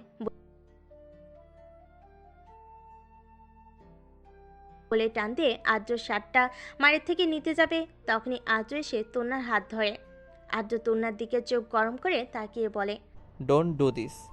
আদ্রের চোখ গরম দেখে তুনা ভয়ে চোখ নামিয়ে নেয়, কারণ আপাতত আদ্রকে বেশ ভয়ঙ্কর লাগছে। আদ্র যখন মায়ের থেকে নিজের ফোন নিতে এসেছিল, তখন মায়েরা আর তুনার কথোপকথন শুনে ফেলে। আর যখন তুনা শার্টটা নিতে যাচ্ছিল, তখন কেন জানি আদ্রের রাগ চরম পর্যায়ে চলে যায়। আদ্র মায়ের হাত ধরে বাইরে নিয়ে যায়, আর যাওয়ার আগে তুনাকে একটা থাপ্পড় মেরে যায়। তুনা গালে হাত দিয়ে আদ্র আর মায়েরা যাও দেখছে। তুনা এখনো শকে আছে। ও বুঝতে পারছে না আদ্রকে থাপ্পড় কেন মারল।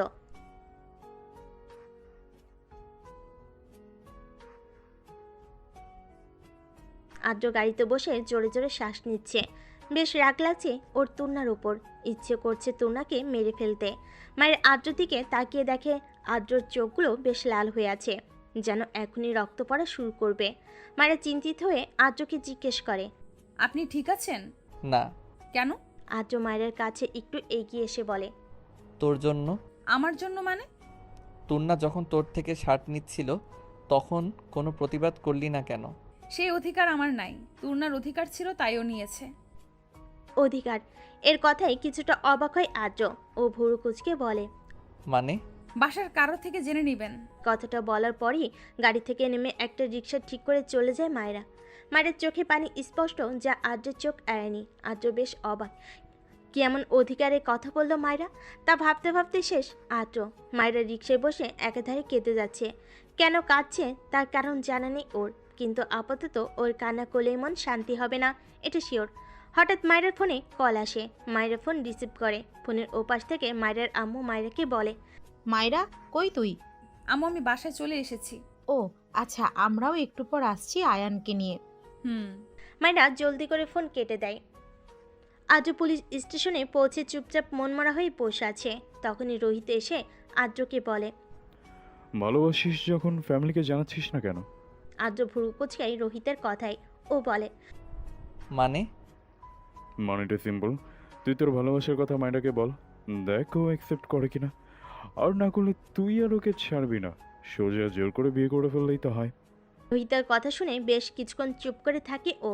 তারপর হঠাৎ চেয়ার থেকে উঠে রোহিতকে জড়িয়ে ধরে বলে, এই প্রথম কোনো কাজের কথা বললি? আমি সবসময় কাজের কথাই বলি। আচ্ছা শোন, প্রপোজ করার জন্য যা যা লাগে সব ঠিক করে ফেল। আজকে ওকে প্রপোজ করব, দেন রাজি হলে তো ভালো, না হলে জোর করে বিয়ে করতে হবে। আচ্ছা। বাংলো বাড়িতে এসে গাড়ি থামাতেই মায়ের বুকের ধুপকানিটা যেন বেড়ে 4 গুণ হয়ে যায়। মায়ের ড্রেস ধরে আস্তে আস্তে সামনে আগায়। দরজার কাছে আসতেই গোলাপি পাপড়ির বর্ষণ হয় মায়ের উপর। অনেকটা অবাকার পোস্ট নিয়ে সামনে আগায় মায়েরা। কিছুটা সামনে যেতেই একটা লোক এসে মায়েরাকে বলে, ম্যাম স্যার সেকেন্ড ফ্লোরে আছে। মায়েরা লোকটির কথা মতো সেকেন্ড ফ্লোরে যায়। সেকেন্ড ফ্লোরে যাওয়া মাত্রই মায়েরা চক্ষু চড়ক গাছ। সেকেন্ড ফ্লোরের চারিদিকে লাভ শেপ বেলুন আর গোলাপের পাপড়ির ছড়াছড়ি। অনেক সুন্দর করে সাজানো হয়েছে সেকেন্ড ফ্লোরটাকে। মায়েরা জামা ছেড়ে দিয়ে সামনে এগোয়। সামনে আগানো মাত্রই পিছন থেকে আদ্র এসে মায়েরকে জড়িয়ে ধরে মায়েরার কাঁধে নিজের থুতনি রেখে বলে, হ্যাপি ভ্যালেন্টাইন্স ডে জান। আদ্রর হিসির কথাগুলো শুনে কেঁপে ওঠে মায়েরা। আদ্র মায়েরাকে ছেড়ে ওর সামনে হাঁটু গেয়ে বসে বলে, ছোট থেকেই তোর বাচ্চামোগুলোর প্রতি একটা অন্যরকম আকর্ষণ ছিল আমার। ছোট সময় যখন পুতুলের জন্য কান্না করতি তখন ইচ্ছে করত দুনিয়ার সব পুতুল তোর সামনে হাজির করতে। আস্তে আস্তে বয়স বাড়ার সাথে সাথে বুঝতে পারলাম তোকে আমি ভালোবাসি, অতিরিক্ত চাই। দিবি আমাকে একটা সুযোগ? বিশ্বাস কর, কখনো তোকে নিরাশ করব না। মা যেমন তার সন্তানকে আগলে রাখে যে কোনো পরিস্থিতি থেকে, তেমনি তোকে আগলে রাখবো। একটু ভালোবাসবি আমাকে? কথাগুলো বলে অসহায় চোখে তাকিয়ে আছে মায়ের দিকে। আদ্রর উত্তরের আশায় মায়েরা স্তব্ধ হয়ে আছে। মায়েরা চোখ বন্ধ করে নিজেকে শক্ত করে আদ্রকে বলে, আমি আপনাকে। আদ্র মায়ের দিকে অসহায় চাহনি দিয়ে তাকিয়ে আছে ওর উত্তরের আশায়। আদ্রের চাহনি দেখে কষ্ট পেল মায়ের, কিছু করার নেই। মায়েরা একটা লম্বা শ্বাস নিয়ে আদ্রকে বলে, আমি আপনাকে ভালোবাসি না, আর না আপনাকে কোনোদিন ভালোবাসা সম্ভব। আমি অন্য কাউকে ভালোবাসি, তার সাথে আমার 2 বছরের রিলেশন, এমনকি ছেলেটা আপনার থেকেও অনেক বেশি হ্যান্ডসাম। একদমই কথাগুলো বলে মায়েরা মাথা নিচু করে দেখে আদ্রর লাল টকটকে চোখ থেকে পানি পড়ছে। আদ্র কাঁপছে, রাগে কাঁপছে নাকি অন্য কিছু তা জানা নেই মায়রার।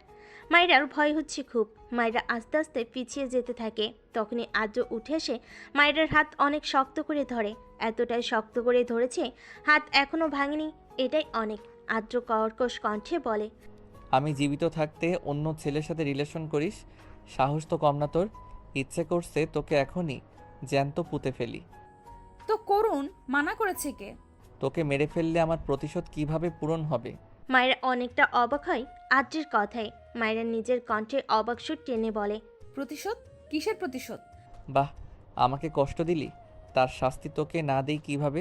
আমি অন্য ছেলের সাথে রিলেশন করি, এতে আপনাকে কষ্ট দেওয়ার কি হলো?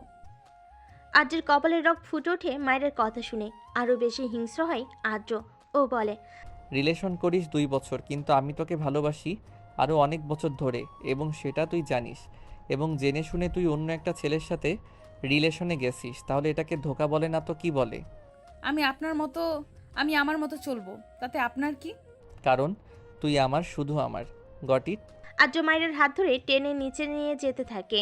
মায়েরা পিছন থেকে আদ্রকে বলে, কই নিয়ে যাচ্ছেন আমাকে? বিয়ে করতে। মায়ের স্তব্ধ হয়ে যায় আদ্রর কথা শুনে। ওর ব্রেন কাজ করা বন্ধ করে দিয়েছে। আদ্র মায়েরাকে ফার্স্ট ফ্লোরে এনে সোফায় ছুঁড়ে মারে, কিন্তু মায়ের কোনো রিয়াক্ট নেই। আদ্র নিজের ফোন বের করে কাকে যেন ফোন লাগিয়ে বলে, চলে আয়। ও মানেনি। বধূ বেশে বসে আছে মায়েরা, পাশে আদ্র বসা। আর ওর সাথে অনেকে এসেছে আদ্র আর মায়েরার বিয়ের জন্য, এমনকি আদ্রিতাও বাদ নেই। আদ্রের কবুল বলা শেষে মায়েরাকে কবুল বলতে বলা হলে ও চুপ হয়ে থাকে। মায়েরার এমন চুপ থাকাটা আদ্রের সহ্য হয় না। ও রেগে মায়েরাকে একটা থাপ্পড় দিয়ে বলে, কবুল বলবি নাকি আরেকটা দিব? আদ্র থাপ্পড় খেয়ে মায়েরা কান্না করে দেয়। ও অসহায় চোখে আদ্রিতার দিকে তাকায়। আদ্রিতা বলে, কবুল বলে দে বোন, না হলে আরও থাপ্পড় খেতে হবে। মায়েরার প্রচুর রাগ লাগছে আদ্রিতার উপর। ওর মনে হচ্ছে কই আদ্রিতা ওকে একটু হেল্প করবে, তা না, সে নিজের ভাইয়ের অনৈতিক কাজে সাপোর্ট করছে। মায়ের ভাবনার মাঝে আরও একটা থাপ্পড় পড়ে ওর গালে। মায়ের আরও জোরে কান্না করে দেয়। এসব মেলোড্রামা অফ করে জলদি কবুল বল, না হলে এখানে তোকে মেরে কবর দিয়ে যাব। বলবো না কবুল, মেরে ফেলুন আমাকে। আদ্র রাগ দ্বিগুণ বেড়ে যায়। আদ্রর ধমক স্বরূপ কথা শুনে কাজী বেশ ভয় পেয়ে যায়। কাজীকে ভয় পেতে দেখে রোহিত বলে, আরে চাচা, স্কুলের টিচারদের মতো জ্ঞান না দিয়ে সিন উপভোগ করুন না। শুধু শুধু ওদের ঝগড়ার ভেতর না গলাচ্ছেন কেন? বলে রোহিত আদ্রকে বলে। Carry on. আদ্র এবার নিজের পকেট থেকে গান বের করে নিজের মাথায় ঠেকিয়ে বলে, বল, বিয়ে করবি নাকি গুলি করব? মায়েরা অনেক ভয় পেয়ে যায় আদ্রর এমন আচরণে। মায়েরা ভীত স্বরে বলে, ওটা সরান প্লিজ, আমি কবুল বলছি। আগে বল। আদ্রের কথা শুনে জলদি করে 3 বার করে কবুল বলে ফেলে। সাথে উপস্থিত সবাই আলহামদুলিল্লাহ বলে ওঠে। বিয়ের আরও কিছু কাজ সমাপ্তি করে পুরোপুরিভাবে স্বামী স্ত্রীর পবিত্র বন্ধনে আবদ্ধ হয় আদ্র আর মায়রার। আদ্র মায়ের কানে কাছে বলে, এবার আমার প্রতিশোধ নেওয়া শুরু করব। এত কষ্ট দিব যে তুই তোর মৃত্যু কামনা করবি, যে তোকে ভালোবাসবো আমি। বিয়ে করেছি বলে ভাববি না যে তোকে ভালোবাসবো আমি। এতটা টর্চার করব যে রিলেশন করার শাস্তি তুই হাড়ে হাড়ে পাবি। আদ্রর কথাগুলো শুনে কেঁপে ওঠে মায়রা। ও বুঝতে পারছে ওর জন্য বেশ বড় কোনো কিছু অপেক্ষা করছে। 7 বছর পর আদ্র আর মায়রা তাদের সন্তান রুহিকে নিয়ে খেলা করছে।